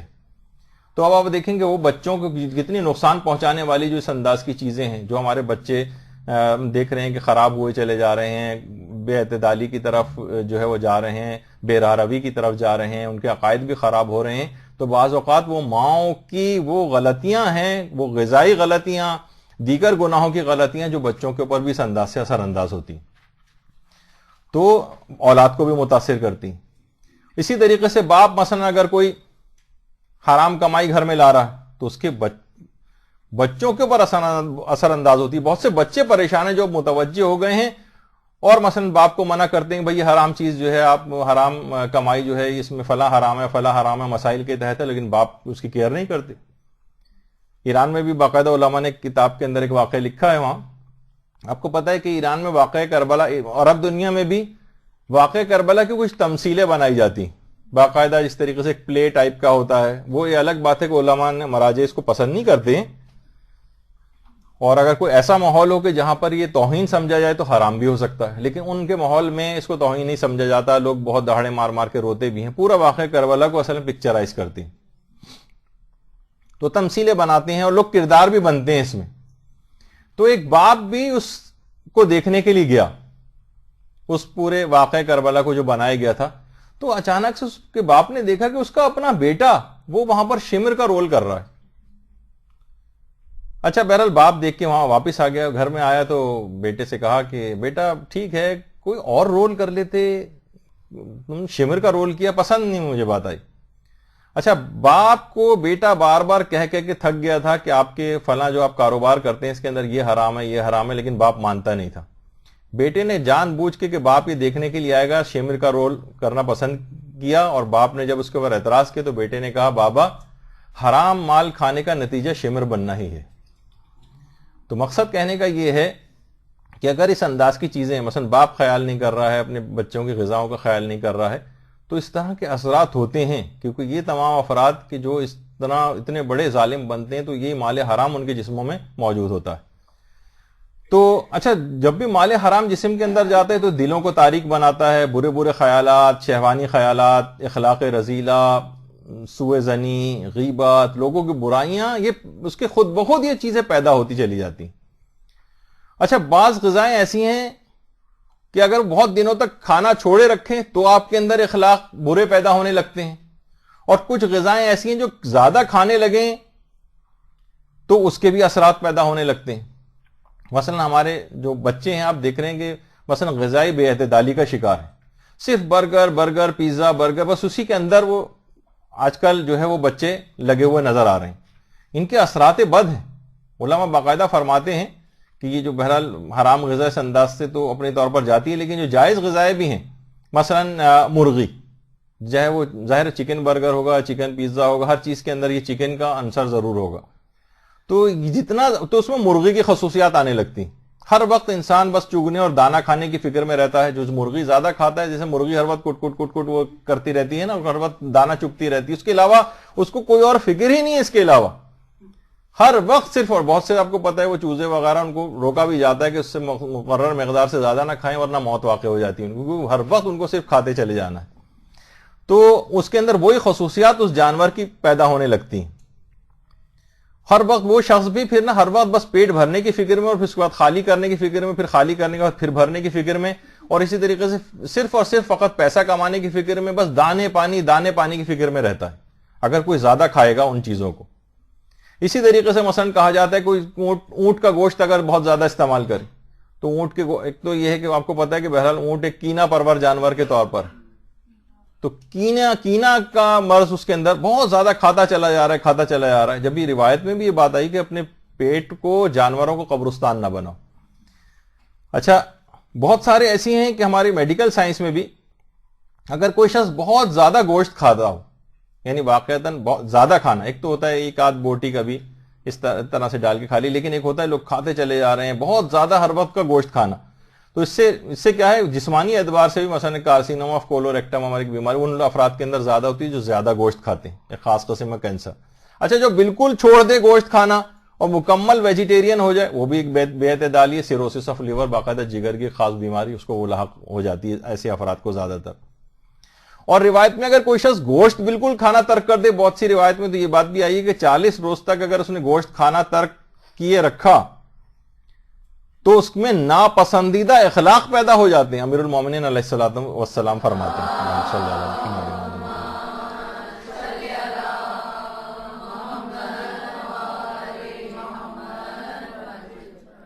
اچھا, آپ نے دیکھا کہ زیادہ اگر گوشت کھائے گا اس کے بھی الگ اس کے اثرات ہوں گے, دل سخت ہونے لگتا ہے. 40 روز تک گوشت بالکل چھوڑے رکھے گا تو اخلاق ناپسندیدہ ہونے لگتے ہیں. تو اس کا مطلب کیا ہوا کہ روحانیت کے اوپر اس کی یعنی ایک اعتدال ہونا چاہیے. آیت اللہ بہجت بڑی ایک اچھی بات جو ہے فرماتے تھے. وہ فرماتے تھے ہمارے ساتھ ایک بہت بڑا مسئلہ یہ بھی ہے کہ ہم نا غذاؤں میں تنوع نہیں رکھتے ہیں, ورسٹیلٹی, بہت ڈفرینٹ قسم کی, حتیٰ کہ مثلا ہوتا ہے نا کہ آپ نے کوئی سا بس ایک ناشتہ, بہت سارے لوگ روز آنا ناشتے میں انڈا انڈا انڈا بس یہ کھاتے چلے جا رہے ہیں.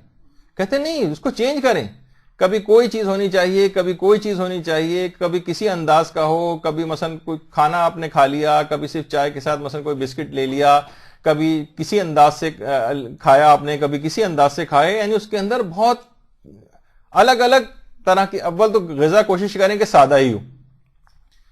عام طور پر ہم علماء اور مراجع, اکثر میں ہمارے جو یہاں آتے ہیں علماء اور نجف وغیرہ کے, میں ان سے بھی پوچھتا ہوں. علامہ طالب جوہری آئے تھے, ان سے بھی پوچھا, دیگر ہمارے غلام علی وزیری صاحب نجف کے ہیں, ان سے بھی پوچھا کہ علماء اور مراجع ہمارے وہ ان کی کھانے وغیرہ کی سٹائل کیا ہوتا ہے. تو کہتے ہیں بہت ہی سادہ اور کم غذا کھاتے ہیں لوگ.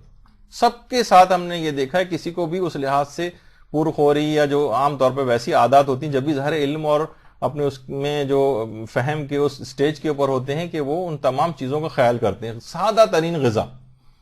علماء کے پاس بھی آپ دیکھیں بہت ہوا تو بمشکل ایک پھل جو ہے وہ سامنے رکھا ہوتا ہے ان کے, یعنی جو اچھی پازیٹیو, اس کے بھی اگر روحانی فائدے یقیناً ان تمام چیزوں کے ہوتے ہوں گے کہ یہ سب چیزیں سامنے ہوتی ہیں.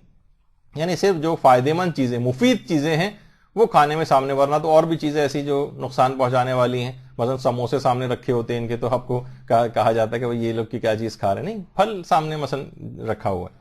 اسی طریقے سے غذاؤں میں, چاہے وہ ابھی تک تو کھانے والی آپ نے غذائیں سنی. ہاں, پہلے بس اس میں ایک بات اور بتا دوں, پھر میں آتا ہوں زمزم کی طرف. تو یہ فرماتے تھے کہ ہر وقت آپ نا چینج بھی کرتے رہیں. ضروری نہیں کہ بس ایک ہی غذا بار بار بار بار ناشتے میں. تو کیا ہوگا کہ اس غذا کی کثرت ہوتی جائے گی, اس کے اثرات ہوتے چلے جائیں گے آپ پر, جو کہ وہ نہیں ہونے چاہیے تھے. اس کے مضر اثرات ڈیولپ کرنے لگے گی.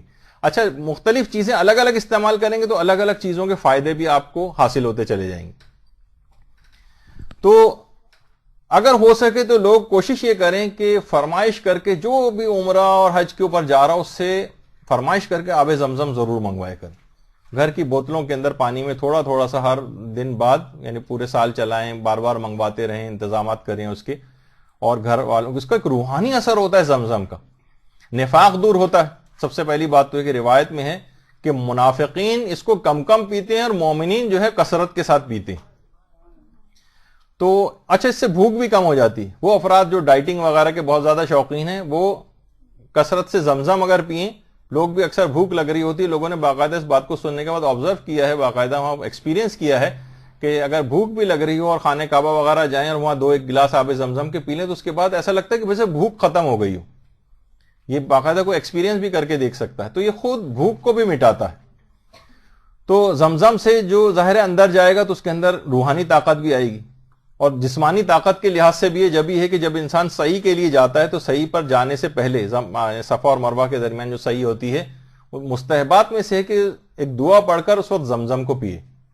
جسمانی طاقت بھی پیدا ہوتی ہے صحیح کے لیے, اور روحانی طور پر بھی زمزم جو ہے وہ اپنے اثرات جو ہے وہ رکھتا ہے. جیسے کہ نفاق دور ہو جاتا ہے. نفاق عملی, نفاق اعتقادی تو مومنین کے اندر نہیں پیدا ہوتا کہ وہ اعتقادی طور پر منافق ہو جائیں, لیکن نفاق عملی ہوتا ہے کہ ہمارا علم ہمارے عمل سے مطابقت نہیں کرتا. ہمیں پتہ ہے بہت ساری چیزیں ہمارے علم میں ہیں کہ ان کو کرنا چاہیے لیکن ہم نہیں کرتے. بہت سی چیزیں ہمیں پتہ ہے کہ ان کا یہ نقصان ہے، حرام ہے، لیکن ہم پھر بھی انجام دے لیتے ہیں.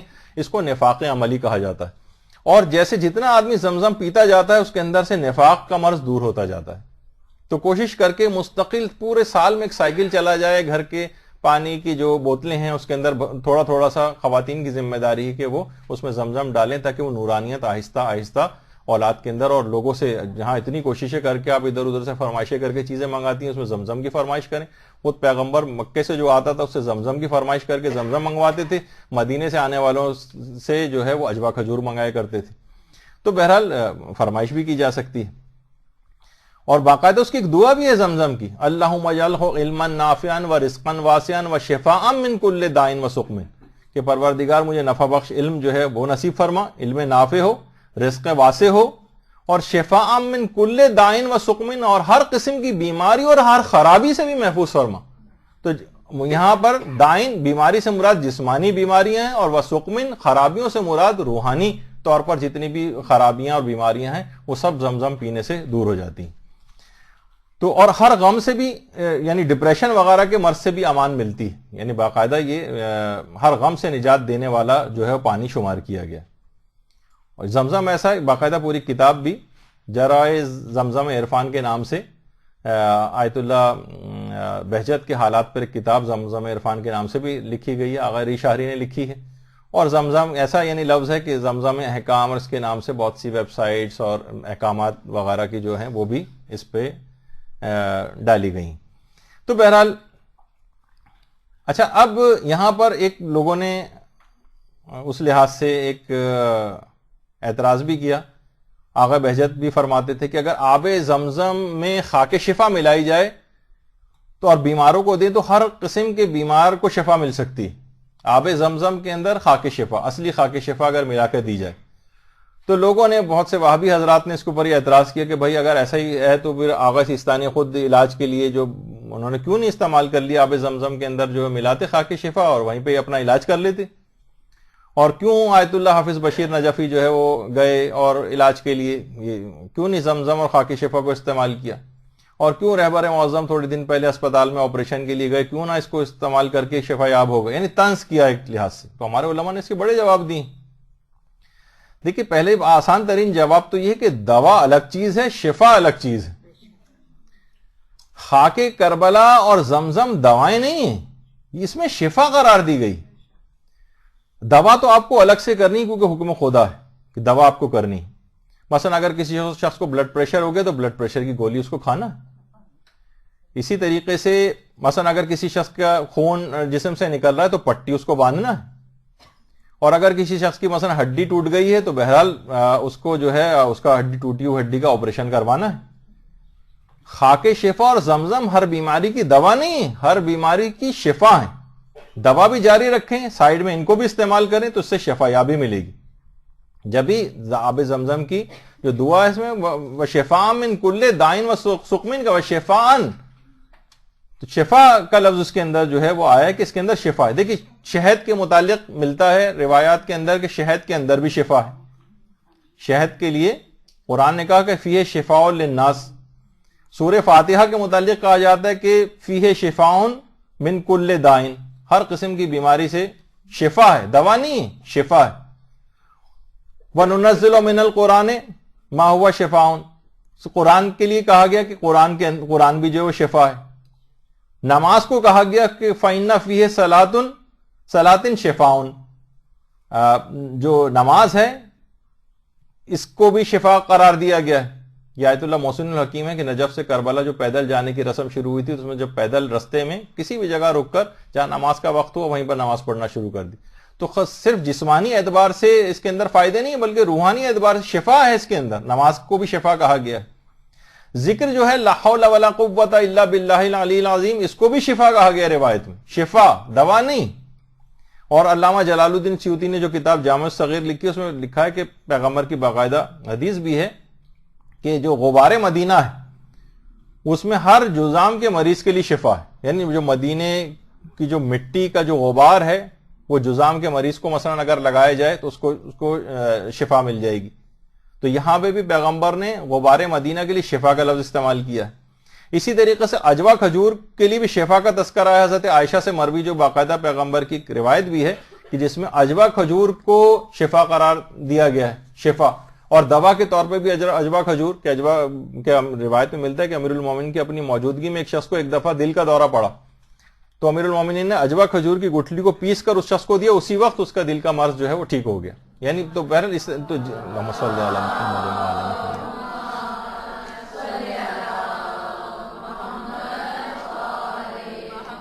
اچھا, اجوا کھجور کی بھی کتنی الگ الگ کوالٹیز کی جو اجوا کھجور آتی ہے اور الگ الگ ورائٹیز ہیں اس کی, تو وہ کوشش کریں کہ آپ اچھی والی اجوا کھجور جو ذائقے میں بہت اچھی ہوتا ہے, لوگ سستی ترین وہاں جاتے ہیں 10 ریال کی اور اس طرح سے جو ہے وہ جو ملتی ہیں سوکھی ہوئی ٹائپ کی, تو وہ بچے عام طور پہ بھی کھانا اس کو پسند نہیں کرتے. اس کی اچھی ورائٹی اور اچھی کوالٹی کی جی چیزیں بھی آتی ہیں, تو وہ آپ کوشش کر کے ایسی آپ اجوا کھجور منگائیں, اس کو گھر میں استعمال کروائیں. اس کے بہت زیادہ جو ہے فائدے, شفا ہے اس کے اندر.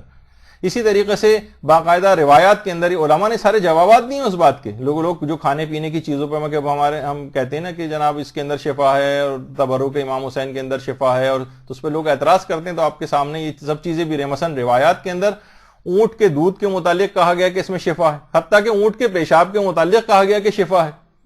اسی طریقے سے حدیث کے اندر یہ بھی آیا کہ گائے کے دودھ میں ہر بیماری کی شفا ہے, شفا. اسی طریقے سے پیغمبر نے جملہ بھی ارشاد فرمایا کہ نمک کے اندر شفا ہے, بلکہ 70 قسم کی بیماریوں کی شفا نمک کو قرار دیا گیا ہے. اسی طریقے سے مومن کے وضو کے اندر جو پانی استعمال ہوتا ہے, مومن جو وضو میں پانی استعمال کرتا ہے, اس کو بھی کہا گیا ہے کہ 70 دردوں کی شفا ہے. کتنے ایسے افراد ہیں, جو نفیسہ خاتون کا واقعہ ملتا ہے کہ جو انتہائی بلند معیار کی عارفہ خاتون تھیں, اور ان کے وضو کا پانی کافر تک لوگ جمع کر کے لے جاتے تھے اور اپنے مریضوں پہ لگاتے تھے اور وہ شفا یاب ہو جاتے تھے. اللہم صلی اللہ.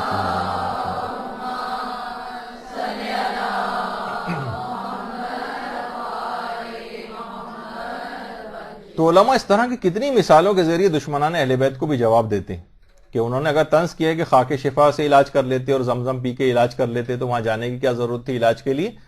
تو اس میں بھی انہوں نے جواب دیے کہ ان سب چیزوں کے اندر شفا ہے, یہ دوا نہیں کہا گیا. دوا تو جو ہے وہ اسلامی حکم ہے, اس کو کرنا. ابن کثیر دمشقی نے باقاعدہ ابن تیمیہ جو کہ وہابی فرقے کا باقاعدہ سرخیل ہے اور انیسی کے ذریعے ان کے سارے عقائد جو بنے ہیں, باقاعدہ البدایہ والنہایہ جو ابن کثیر دمشقی کی کتاب ہے اس کے اندر بھی اس کا تذکرہ ہے کہ ابن تیمیہ جو تھا, جو وہابی فرقے کی جس نے بنیاد رکھی ہے, خود اس کی جو قبر ہے دمشق میں, سیریا میں, شام میں, دمشق میں. تو لوگ اس کے مرنے کے بعد اس کے غسل میت کا جو پانی تھا اس کو لے گئے تھے, اس کے ماننے والے, اور بے انتہا رو رہے تھے اور گریہ کر رہے تھے اور کہہ رہے تھے کہ اس کو ہم پیئیں گے, اس سے ہمیں شفا ملے گی. یعنی ابن تیمیہ کے غسل کا جو نجس پانی تھا اس کو پینے میں شفا سمجھ رہے تھے وہ. سبحان اللہ. یعنی ابن تیمیہ کے غسل کا جو نجس پانی ہے اس میں تو شفا ہو اور تربت امام مظلوم میں شفا نہ ہو. اچھا, اسی طریقے سے ابن ناصر الدین دمشقی نے باقاعدہ لکھا ہے کہ خاک قبر ابن تیمیہ جو ہے اس کو بھی لوگ شفا کے لیے لے جاتے تھے, اس کی قبر کی مٹی کو, اور اس کے معتقدین اپنی آنکھوں میں سرمے کے طور پر لگایا کرتے تھے. تو افسوس ہے کہ ایسے افراد آج قبر جو امام حسین کی جو خاک ہے اس کے شفا یاب ہونے کے لحاظ سے اس کے انکاری ہیں, اور ان لوگوں کے ان تمام نجس پانی اور اس طرح کی ان کی قبروں کی مٹی کو جو شفا سمجھتے رہیں. اور علامہ ذہبی نے تو باقاعدہ لکھا ہے کہ لوگ امام بخاری کی جو قبر ہے, امام بخاری کی قبر جو ازبکستان ہے وہاں پر سمرقند میں, وہاں پر ان کی قبر کی مٹی کو شفا کے لیے جو ہے اٹھا کر لے جایا کرتے تھے. تو اگر کوئی ہم پر یہ اعتراض کرتا ہے تو یہ اعتراض اس کے اوپر بھی پلٹتا ہے کہ آپ بھی تو علاج کرواتے ہیں. جب خاک مدینہ سے علاج ہو سکتا ہے اور ابن تیمیہ کی قبر کی مٹی سے اور اس کے غسل کے پانی سے ہو سکتا ہے اور اونٹ کے پیشاب سے بھی علاج ممکن ہے, تو پھر آپ یہ جو ہے الگ سے دوائیں کیوں کرتے ہیں اور علاج کیوں کرواتے ہیں جا کر؟ تو جو ہم پر اعتراض ہوگا وہ اعتراض پلٹ کے ان کے اوپر بھی جائے گا, لیکن آپ کو اس کا جواب پتا ہونا چاہیے. تو دوا کے ساتھ شفا کی چیزوں کا بھی اہتمام کریں, تو یہ تمام چیزیں کھانے پینے کی میں بھی اس انداز سے شفا ہوتی. تو اسی طریقے سے کھانے پینے کی جو چیزیں, جیسے کہا جاتا ہے کہ امام حسین علیہ السلام کی مجلس عزا کا جو تبرک ہے,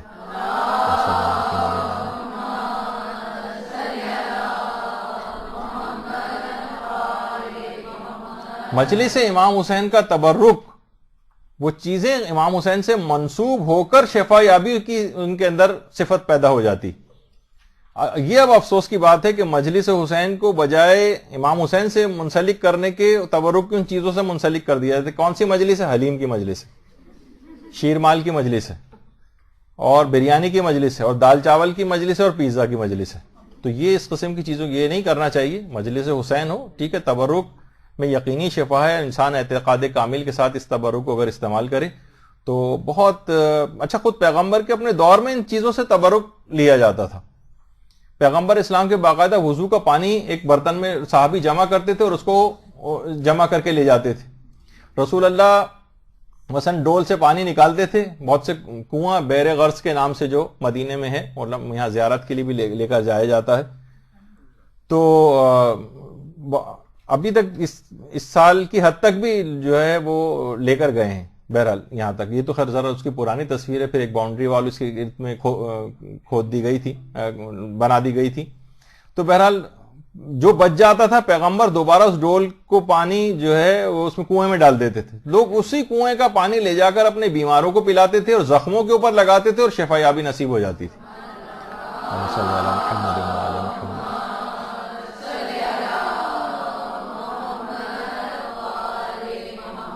اور اسی کنویں کے پانی سے ایک روایت کے مطابق پیغمبر کو غسل بھی دیا گیا. اور باقاعدہ جو کتاب طبقات الکبریٰ ہے اور اس میں خود ابن تیمیہ کا قول اس میں بھی ہے، اور کتاب جو وفاء الوفا ہے اس کے اندر بھی یہ قول ہے ابن تیمیہ کا، جو وہابی فرقے کا جو بانی ہے، جو اس بات کا اعتقاد بھی نہیں رکھتے لیکن خدا ان سے وہ چیزیں لکھوا دیتا ہے کہ لوگ منبر رسول کی عین اسی جگہ کے اوپر ہاتھ لگاتے تھے جہاں پیغمبر اسلام نے اپنے ہاتھ کو لگایا ہوتا تھا. اور آج بھی علماء بیان فرماتے ہیں کہ جو منبر رسول ہے، حالانکہ یہ منسوب ہے، یہ اصل منبر نہیں ہے، لیکن پیغمبر اسلام کا جو اصل منبر تھا اسی جگہ پہ رکھا ہوا تھا. وہاں ایک دوسرا منبر رکھا ہوا ہے. تو اس کی جو سیڑھیاں ہیں اس کے اوپر غالباً تیسری یا چوتھی سیڑھی جو ہے اس پہ اگر کوئی شخص اپنی آنکھوں کو ملے تو اس کی بینائی بہت قوی ہو جاتی. باقاعدہ اس کے اندر ابھی تک یہ، حالانکہ اس پر آج کل جو خود وہاں کا جو بھی خطبہ دینے والا ہے وہ اس کے اوپر بیٹھتا ہے، لیکن یہ جگہ پیغمبر اسلام سے منسوب ہونے کی وجہ سے آج بھی شفا یابی رکھتی. تو یہ سب چیزیں ایسی ہیں. تو اسی طریقے سے دیکھیے اسلام نے کھانے پینے کی جو ریکمینڈڈ چیزیں ہیں اس کے اندر بھی شفا جو ہے وہ قرار دی.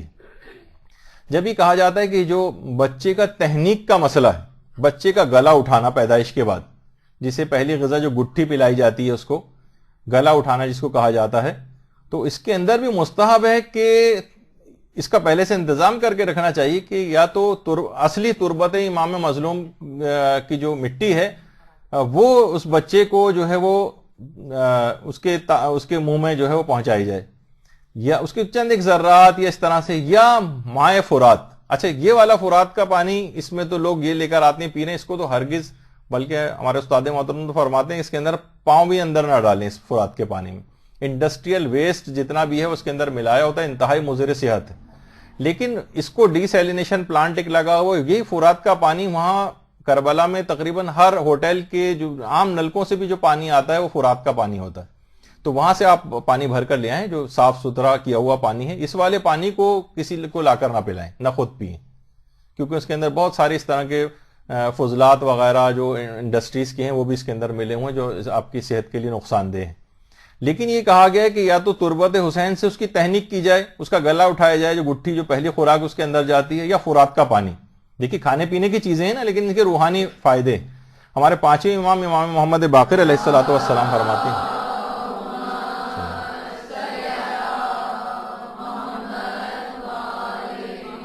کہ حنکوا اولادکم بماء فرات و تربت الحسین. تو باقاعدہ اصول کافی کی بھی جو روایت ہے کہ حنکوا اولادکم یعنی اپنی اولاد کی تحنیک کرو، یعنی اس کا گلا اٹھاؤ یا اس کو گٹھی پلاؤ مائع فرات سے اور تربت حسین سے. اچھا اگر یہ نہ ملے تو پھر روایت میں آیا کہ مثلا بارش کے پانی سے بھی تحنیک کی جا سکتی ہے، ورنہ کھجور سے بھی تحنیک کی جا سکتی ہے. اچھا حنکو سے مراد یعنی اس کو باقاعدہ کھلانا نہیں ہے بلکہ زبان پر لگانا یا ملنا مراد ہوتی. اور چھٹے امام نے تو یہ فرمایا کہ اللہم صلی علی محمد و علی محمد.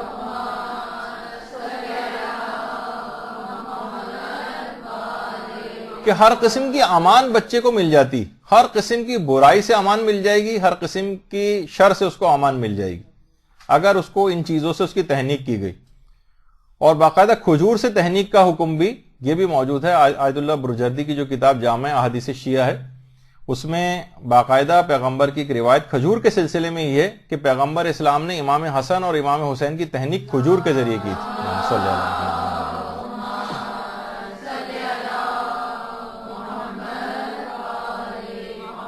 اور جو ہماری ایک اور کتاب ہے جواہر الکلام، اس کے اندر باقاعدہ جو روایت ہے کہ ہمارے 8ویں امام کی کہ اللہم صلی علی محمد و علی محمد،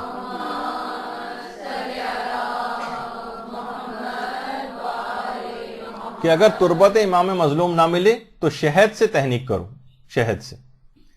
اچھا، اس کا فلسفہ یہ ہے کہ ان کھانے پینے کی چیزوں کے روحانی اثرات ہیں. یعنی پہلی خوراک ہی اگر بچے کو تربت حسین وہ چکھے گا تو اس کے اندر ایک حسینیت کا اور ایک وفاداری کا اور فداکاری کا جذبہ اس کے اندر پیدا ہوگا. مائے فرات کو پلا کر بچے کو ہر قسم کی قربانی کے لیے، دین کے لیے تیار کیا جائے گا. اسی طریقے سے کھجور کا بھی تذکرہ قرآن کے اندر اس لحاظ سے آیا ہے کہ حضرت مریم کی پہلی خوراک جو حضرت عیسیٰ کی پیدائش کے بعد کہ مریم اس کو کھجور کے درخت کو ہلاؤ اور جو کھجوریں جو وہاں سے گریں ان کو تم کھاؤ. تو اچھا، علماء فرماتے ہیں اگر کوشش کریں کہ اگر جیسے تحنیک کے اندر کھجور کا بھی تھوڑا سا پارٹ ملا لیا جائے، مائے فرات بھی ملا لیا جائے، تربت امام مظلوم مل رہی ہے وہ بھی ملا لی جائے، کچھ شہد بھی ملا لیا جائے، بارش کا پانی، تو جتنی تحنیک کی چیزیں بتائی گئی ہیں الگ الگ ڈفرینٹ چیزیں یوں بتائی گئی ہیں. ہو سکتا ہے کبھی کھجور کا موسم نہ ہو، کبھی تربت امام مظلوم اویلیبل نہ ہو، کسی کے پاس شہد نہ ہو، کبھی بارش کا پانی، تو مختلف چیزیں اگر ان سب کو ملا لیں تو اس کا مطلب ہے کہ زیادہ فائدہ مند چیز بن جائے گی. اور عام طور پر اس طرح کی غذائی چیزوں کو کھلانے کے بعد بچے کے اندر زیادہ اس قسم کے اثرات، اچھے اثرات اس کی روح کے اوپر ہیں. کھانے کی چیزیں لیکن روحانی اثرات ڈیولپ کرنے کے لیے وہ چیزیں دی گئیں. تو اور یہ بھی کوشش کی جائے. دیکھیے پھر وہی والی بات کہ تمام چیزیں بھی جب حاصل کی جائیں گی، ظاہر پیسے کے ذریعے کھجور خرید کے لائیں گے، آپ پیسہ خرچ کریں گے ادھر ادھر سے تو اور چیزیں شہد وغیرہ کو آپ لے کر آئیں گے، تو یہ سب چیزیں بھی مال حلال اور رزق حلال سے ہونی چاہیے. ورنہ اگر خمس نہ نکلا ہوا مال سے اگر خریدی گئی ہیں تو ان سے کوئی فائدہ نہیں ہوگا. یہ بھی حدیثوں کے اندر ہے کہ جسم کی پرورش حرام غذا سے ہوگی وہ شخص کبھی جنت میں داخل نہیں ہو سکے گا. حرام سے اگر تو وہ عذاب بھگتے گا، وہ جسم سے حرام اس کا نکلے گا، آگ میں جلا جلا کے اس کی تطہیر کی جائے گی، پھر جنت کے اندر آئے گا. اور پیغمبر نے اپنے ایک صحابی سعد کو تو یہ کہا تھا کہ اے سعد اگر تم کھاؤ تو ہمیشہ حلال چیز کھانا، اگر تم نے فقط حلال چیزیں کھائیں تو تم مستجاب الدعوات ہو جاؤ گے، تمہاری ساری دعائیں قبول ہونے لگیں گی. تو لوگوں کو بھی چاہیے کہ ایسے پیشے اختیار کریں کہ جس میں حرام نہ ہو. افسوسناک صورتحال ہم اس وقت دیکھتے ہیں کہ جب لوگ ساری زندگی حلال کماتے ہیں اور جب ریٹائرمنٹ ہوتی ہے اور ساری زندگی کی جمع پونجی وہ پھر فکس ڈپازٹ میں سودی حکومتی سودی اسکیموں کے اندر لگا کر وہاں سے جو 50% جو ان کو غریب کو دینا ہوتا ہے وہ بھی نہیں دیتے. پوری زندگی حلال کمایا اور اس کے بعد آخر میں اس کو حرام جگہ کے اوپر انویسٹ کر کے یا اس کے اندر غریب کا حق نہ نکال کے اس پورے مال کو حرام کر لیا اور پوری زندگی کی ایک لحاظ سے محنت کی جو ایمانداری سے اور حلال غذا کھائے تھے اس کا آخر میں اس کے اثر کو برباد کر لیا. ان کی حالت زار کو دیکھ کر زیادہ افسوس ہوتا ہے. تو کوشش کریں کہ لوگوں کو بتائیں کہ یہ سب چیزیں ایسی ہیں کہ اپنے اندر اس مال حرام وغیرہ کو نہ جانے دیں، ورنہ پھر نافرمانیاں اور جو یہ اپنی اولاد کی دیکھنے میں آتی ہیں اور سب کچھ یہ ان سے ان کو بچایا جا سکے. یہ بھی روایت کے اندر آیا ہے کہ جو بندہ لقمہ حرام کھاتا ہے تو 40 روز تک اس کی جو ہے وہ کوئی دعا قبول نہیں ہوتی ہے، اس کی کوئی عمل جو ہے وہ قبول نہیں ہوتا ہے. اور یہ بھی فرمایا کہ جو حرام سے جو جسم بنے ہیں وہ جہنم کی آگ میں جلنے کے لیے بہت زیادہ مناسب ہے. روایت کے اندر یہ جملہ آیا ہے باقاعدہ. تو دیکھیں ہم تو ہمارے ساتھ وہی مسئلہ ہو گیا نا کہ جسم اتنے زیادہ حرام کے عادی ہو گئے کہ بلکہ حلال غذا شاید اندر چلی جائے تو ان کو الٹی ہونے لگے یا قے ہو جائے. جیسے وہ کون سا وہ اخبار ایوننگ اسپیشل وغیرہ یہاں پہ نکلتا ہے چٹپٹی خبروں والا، اس میں یہ تھا کہ پرانی دشمنی کی وجہ سے خالص آٹا کھلا دیا. اب اس بیچارے کے ساتھ جو وہ خالص آٹا کھانے کا عادی نہیں تھا تو اس کے اسپتال جانا پڑ گیا اس کو. تو ہم لوگوں کے لیے ساتھ باقاعدہ کبھی کبھی یہ صورتحال بھی ہوتی ہے. تو جسم عادی نہیں رہے ہیں حلال اور پاکیزہ غذاؤں کے. تو اس حد تک اس کی یعنی حلال غذا کی اتنی زیادہ اس کے فائدے ہیں کہ پیغمبر فرماتے ہیں، سفینۃ البحار جو کتاب ہے، پیغمبر ختمی مرتبت صلی اللہ علیہ وآلہ وسلم،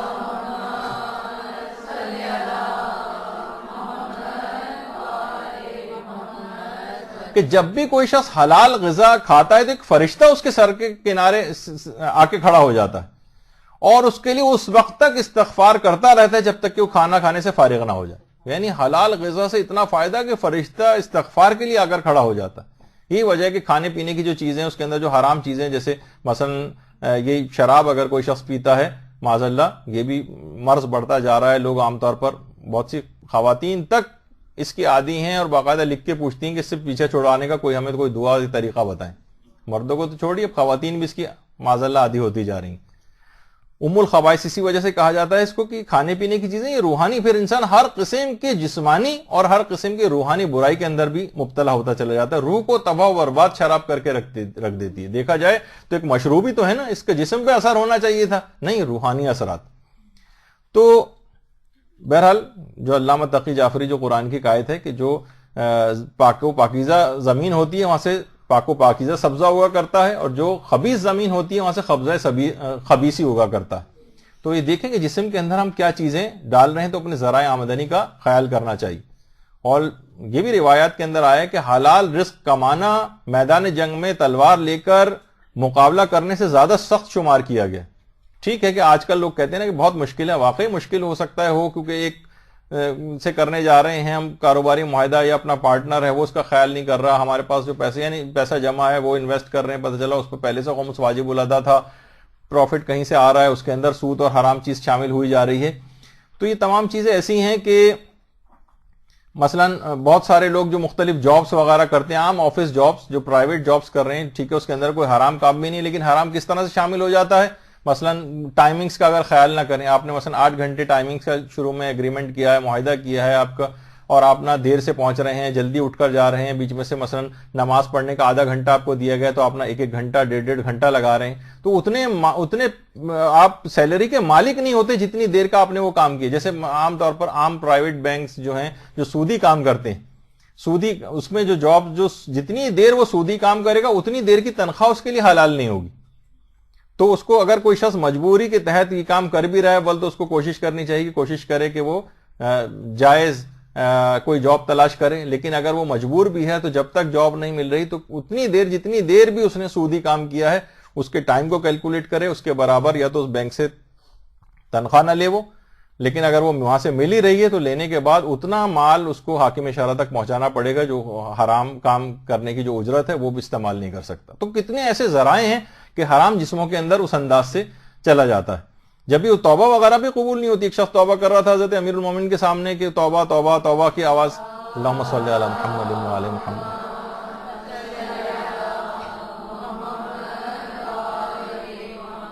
امیر المومنین سخت ناراض ہوئے، اور ایک طویل روایت ہے جس کو اب تو پیش نہیں کر رہا، کہا کہ جا پہلے اٹھ یہاں سے، اپنے جسم کو تو نے جو اب تک گوشت تیرا حرام سے پیدا ہوا اتنے روزے رکھ کے جسم سے وہ گوشت تیرا زائل ہو جائے، پھر تو توبہ کر، تب تیری توبہ قبول ہوگی. خالی صرف زبانی کہنے سے توبہ قبول نہیں ہوتی. تو اسی طریقے سے دیکھیے خالی یہی نہیں کہ حلال غذا بھی اگر زیادہ کھائی جانے لگے اس تک کے روحانی اثرات ہوتے ہیں. پرخوری کی جب اس حد تک مذمت آئی ہے، اس حد تک اس کے نقصانات آئیں کہ بہت زیادہ انسان اگر کھانا کھانے کا پرخوری کا پیٹ بھرے ہوئے پیٹ پہ کھانے کا عادی ہو جائے، سب سے پہلے تو ایک تو یہ کہ اس کا عبادات میں دل نہیں لگتا ہے، شیطان بہت خوش ہوتا ہے، نماز شب سے چیز مانے ہو جاتی ہے، فجر کے لیے اٹھنا مشکل ہو جاتا ہے. تو یہ سب روحانی اثرات. بلکہ روایت کے اندر تو یہ جملہ بھی ہے کہ پروردگار عالم کو سب سے زیادہ مکروہ ترین اور قابل نفرت بھرے ہوا پیٹ ہے. روایت کے اندر یہ بھی آیا. یعنی جو ہر وقت لوگ کہتے ہیں بھائی ہم تو پیٹ بھر کر کھانا کھاتے ہیں، پہلے پیٹ بھر لیتے ہیں پھر کھانا کھاتے ہیں، تو اس حد تک عادی ہو گئے ہیں بہت زیادہ پرخوری کرنے کے. اچھا دیکھیے کیا کھانا ہے، بہت زیادہ اگر انسان کھانا کھانے کا عادی ہو جائے، یہ بھی آپ کو دیکھنا ہے کیا کھانا ہے، کتنا کھانا ہے، کیسا کھانا ہے، اسلام کے آداب کیا ہیں اس سلسلے میں. بچوں کو باقاعدہ یہاں پر مدرسے میں اس کے وہ بھی بنائے گئے ہیں، ویب سائٹ کے اوپر بھی ہم نے اپنے فیس بک کے اکاؤنٹ پہ بھی ڈالا ہے. کھانا کھانے کے آداب جو ہے وہ اس کے اندر دیکھا جا سکتا ہے کہ جب تک مثلا بھوک نہ لگے آپ کھانا نہ کھائیں، جب تک پیاس نہ لگے آپ جو ہے وہ پانی نہ پئیں، جو اسلام کا اصول ہے. تو واقعی یہی وجہ ہے کہ آپ نے دیکھا ہوگا افطار کے وقت کیوں آپ اتنا زیادہ، کیونکہ مومن کو یعنی سب سے زیادہ جو خوشی حاصل ہوتی ہے 2-3 موقع روایت میں بتائے گئے ہیں، اس میں ایک ہے وقت افطار خوشی. پورے دن کی شدید پیاس کے بعد جب وہ پانی پیتا ہے تو واقعی شکر خدا، دل اس کا خوش ہوتا ہے. پورے دن کی بھوک کے بعد جب وہ کوئی چیز کھاتا ہے تو واقعی اس کو لذیذ محسوس ہوتی ہے. تو یہ تمام چیزیں ایسی ہیں کہ ہم نے خود ہی کھانوں میں اس وجہ سے ہمیں لذتیں بھی اتنی ویسی نہیں رہیں کہ ہم بہت زیادہ اس کو استعمال کرنے لگے. حتیٰ کہ آیت اللہ بہجت تو کہتے تھے کہ عرفانیات کے جو طالب علم ہیں کہتے تھے کہ زیادہ پانی پینے سے بھی روحانیت کم ہوتی. ٹھیک ہے، میڈیکل سائنس آپ کو کہہ رہی ہوگی کہ بہت دن میں اتنے زیادہ پانی پینا چاہیے، لیکن بہرحال وہ کہتے تھے کہ روحانیت کے جو علم عرفانیت سیکھنے کے لیے ان کے پاس طالب علم آتے تھے تو پانی کم پینے کی تاکید کرتے تھے ان کو.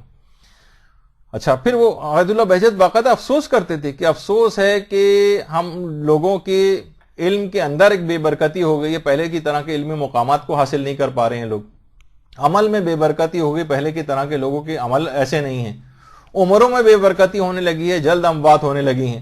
فکری انحراف کی ایک سب سے بڑی وجہ کہتے تھے کہ جو فکری انحراف ہے اس کی ایک بڑی وجہ غذاؤں کی بے اعتدالی. آیت اللہ بہجت فرماتے تھے مال حرام، مال مشکوک. تو وہ یہ فرماتے تھے کہ لوگ لذیذ غذاؤں کی تلاش میں تو جاتے ہیں لیکن مفید غذاؤں کی تلاش میں نہیں جاتے. تو بس ذائقہ اچھا لگے چاہے وہ مضر صحت ہو. آیت اللہ بہجت یہ بھی نے بڑی اچھی بات ایک لکھی کہ نجف کے ایک معمر ترین، یہ تو خیر میں اس لحاظ سے کہ آپ کو دماغ میں رہے کہ ہمارے علماء کی جو عمریں ہیں وہ ہر ایک کی آپ دیکھیں 100 سال، 90 سال، 95 سال اس میں علمی بہار کے اوپر ہوتے ہیں، درس خارج وغیرہ دے رہے ہوتے ہیں، اور کتنی ان کی عمریں، لیکن کوئی جسمانی طور پر کوئی بیماری نہیں ہوتی. اور آیت اللہ وحید خراسانی 90 سال سے بھی متجاوز ہیں. آپ دیکھیں قریب کی نگاہ بھی خراب نہیں ہے اور دور کی نگاہ البتہ کہ اس کے لیے چشمہ لگاتے ہیں، قریب کی نگاہ آپ دیکھیں کہ وہ پڑھ رہے ہیں بغیر اس کے جو ہے وہ قرآن مجید. تو آیت اللہ بہجت فرماتے ہیں کہ 100 سال سے زائد عمر کے ایک نجف میں ایک بزرگ تھے، وہ کہہ رہے ہیں انہوں نے پوری 100 سال کی عمر گزار دی تھی لیکن آج تک کبھی بھی نہ کوئی دوا استعمال کی تھی، نہ کسی طبیب اور ڈاکٹر کے پاس گئے تھے. تو ان سے پوچھا گیا باقاعدہ کہ آپ 100 سال آگا آپ نے عمر گزار دی ہے اور آپ پھر بھی کسی طبیب اور ڈاکٹر، کسی دوا کو آپ نے آج تک استعمال نہیں کیا، کیا اقدامات آپ نے ایسے کیے ہیں، کیا آپ بیمار کبھی نہیں پڑے؟ تو انہوں نے بڑا عجیب اچھا جملہ کہا یہ فقط میں نے تابع شریعت ہو کر غذا کھائی، کمن و کیفن، یعنی کتنی کھانی ہے اور کون سی کھانی ہے اور کب کھانی ہے، ان سب میں میں نے دستورات شرعی کا خیال کیا ہے، مستحبات مکروہات کا خیال کیا ہے، کب کھانا ہے، کتنا کھانا ہے، کون سی چیز کھانی ہے، کون سی چیز نہیں کھانی ہے، لہٰذا کبھی بیمار ہونے یا طبیب کی طرف مراجعہ کرنے کی ضرورت ہی پیش نہیں آئی. یعنی واقعی اگر آپ کھانے پینے، جب بھی توضیح المسائل کے اندر باقاعدہ کھانے پینے کے مستحبات و مکروہات اور کھانے پینے کے آداب یا کھانے پینے کے آداب کے عنوان سے ہر توضیح المسائل کے اندر ایک سیکشن، وہ اس وجہ سے کہ دیکھا جائے تو اس کی کوئی ضرورت نہیں تھی، عام سی نارمل سی بات ہے، اس کو نہیں بھی ہوتا، اہم باتیں بیان کی جاتی ہیں، لیکن توضیح المسائل میں الگ سے چیز شامل کی گئی جسے آپ جا کر پڑھیے گا. آج تو میرے پاس وقت نہیں ہے اس کو پڑھوں. تو اس لحاظ سے دیکھیں ان تمام حلال غذاؤں کا بھی اتنا زیادہ فائدے ہیں کھانے کے، اور حرام غذاؤں کے کتنے زیادہ آپ نے نقصانات سنے. بہت ساری ایسی چیزیں بھی ہیں جیسے یہ دالوں کے متعلق کہا جاتا ہے، روایت کے اندر جملہ بھی آیا کہ اے علی، یعنی مسور کی دال کے لیے بھی ہے اور ایسے عام دالوں کے لیے بھی ہے کہ یہ بابرکت اور مقدس غذا ہے. دال بابرکت اور مقدس غذا ہے، دل کو نرم کرتی ہے دالیں، اور روایت میں ہے کہ آنکھوں سے اشک کو، یعنی جب دل نرم ہوتا ہے تو آنکھوں سے اشک جاری ہوتا ہے، اور یہ انبیاء کی غذا ہے دال، انبیاء کی. اچھا یہی وجہ ہے کہ بہت ساری چیزیں ایسی دیکھیں اثرات رکھتی ہیں. گوشت کو اچھی طریقے سے دھونے کا جب بھی حکم ہے کہ اس میں سے خون وغیرہ نکل جائے، کیونکہ بے احتیاطی اگر نہ کریں یا ملازموں کے ہاتھوں میں اگر دے دیا جائے وہ اچھی طرح سے نہ دھوئیں تو خون وغیرہ اس گوشت میں وہ جسم میں جاتا ہے اور اس سے دل بہت زیادہ سخت ہو جاتا ہے، حتیٰ کہ اتنا سخت ہوتا ہے خون کہ وہ اپنے کسی قریبی باپ کو اور اولاد تک کو بھی جو ہے قتل کر سکتا ہے. یعنی اس کے اندر اتنا اس کا دل جو ہے وہ سخت ہو جاتا ہے. تو مال حرام کے لحاظ سے بھی اس کے اندر بھی اسی طرح کی صلاحیت پیدا ہو جاتی ہے کہ دل سخت ہونے لگتا ہے. تو یہی وجہ ہے بس آخری میں اس پہ ہم کہ اتنی زیادہ اس چیزوں کی اہمیت ہے، چھوٹی چھوٹی چیزوں کو بھی بعض اوقات خیال کرنا ہوتا ہے. کہ آیت اللہ جواد عملی فرماتے ہیں کہ ایک دفعہ ہم رہبر معظم کی خدمت میں گئے، کچھ حکومتی عہدیدار بھی تھے ایک میٹنگ کے سلسلے میں، تو وہیں پر ہی رہبر معظم کے بیٹے مصطفیٰ خامنئی وہ بھی وہاں پر موجود تھے. جب کھانے کا وقت آیا تو رہبر نے اپنے بیٹے سے کہا بیٹا تم اب گھر جاؤ, گھر جا کر کھانا کھاؤ. سب نے کہا کہ اگر رہبر موجود ہیں مصطفیٰ ہمارے ساتھ ہی بیٹھ جائیں کھانے کے لیے. کہا کہ نہیں, یہ بیت المال کا پیسہ ہے, گھر میں کھانا موجود ہے, یہ اس کے لیے حرام ہے کہ یہاں پر بیت المال کے پیسے سے یہاں پر یہ کھانا کھائے, اس کو چاہیے کہ گھر جا کر کھائے. تو اتنی چھوٹی چھوٹی چیزیں جو بظاہر ہمیں نظر آتی ہیں, لیکن وہی ہے کہ انسان اپنے جسموں میں, اپنی اولاد کے جسموں میں ان حرام غذا کو پہنچنے سے بچائے. اگرچہ موضوع اتنا زیادہ طویل تھا, جسمانی اعتبار سے بھی آپ نے دیکھا کہ بس صرف یہی غذائیں تو نہیں ہیں, اس کے بعد بھی بہت ساری ایسی ہیں, لیکن ایک لمحہ فکریہ ایک لحاظ سے آپ لوگوں کو دے دیا گیا ہے کہ آپ اس پر غور کریں ان تمام چیزوں پر, اور ایسی خود غذاؤں کی تلاش میں رہیں تاکہ یہ روحانیت کو قوی سے قوی آپ کی جو ہے وہ بناتی چلی جائیں. تو چیزیں بھی اس میں مسائل فقہ بھی آج میں نے کچھ بھی بیان نہیں کر سکا جو اصلاً غذاؤں کے سلسلے میں جس سے حرام ہو جاتی ہیں, لیکن کیونکہ اور موضوعات بھی ابھی کافی زیادہ ہمارے پاس آئندہ دنوں میں موجود ہیں تو اس پہ اکتفا کرتے ہیں. باقی آپ لوگ خود محنت کر کے چیزوں کو نکالیے. وصلی اللہ علی محمد وآلہ الطیبین الطاہرین. اللجن اللجن يا مولا اللجن اللجن اللجن اللجن اللجن اللجن اللجن يا صاحب السماء اللجن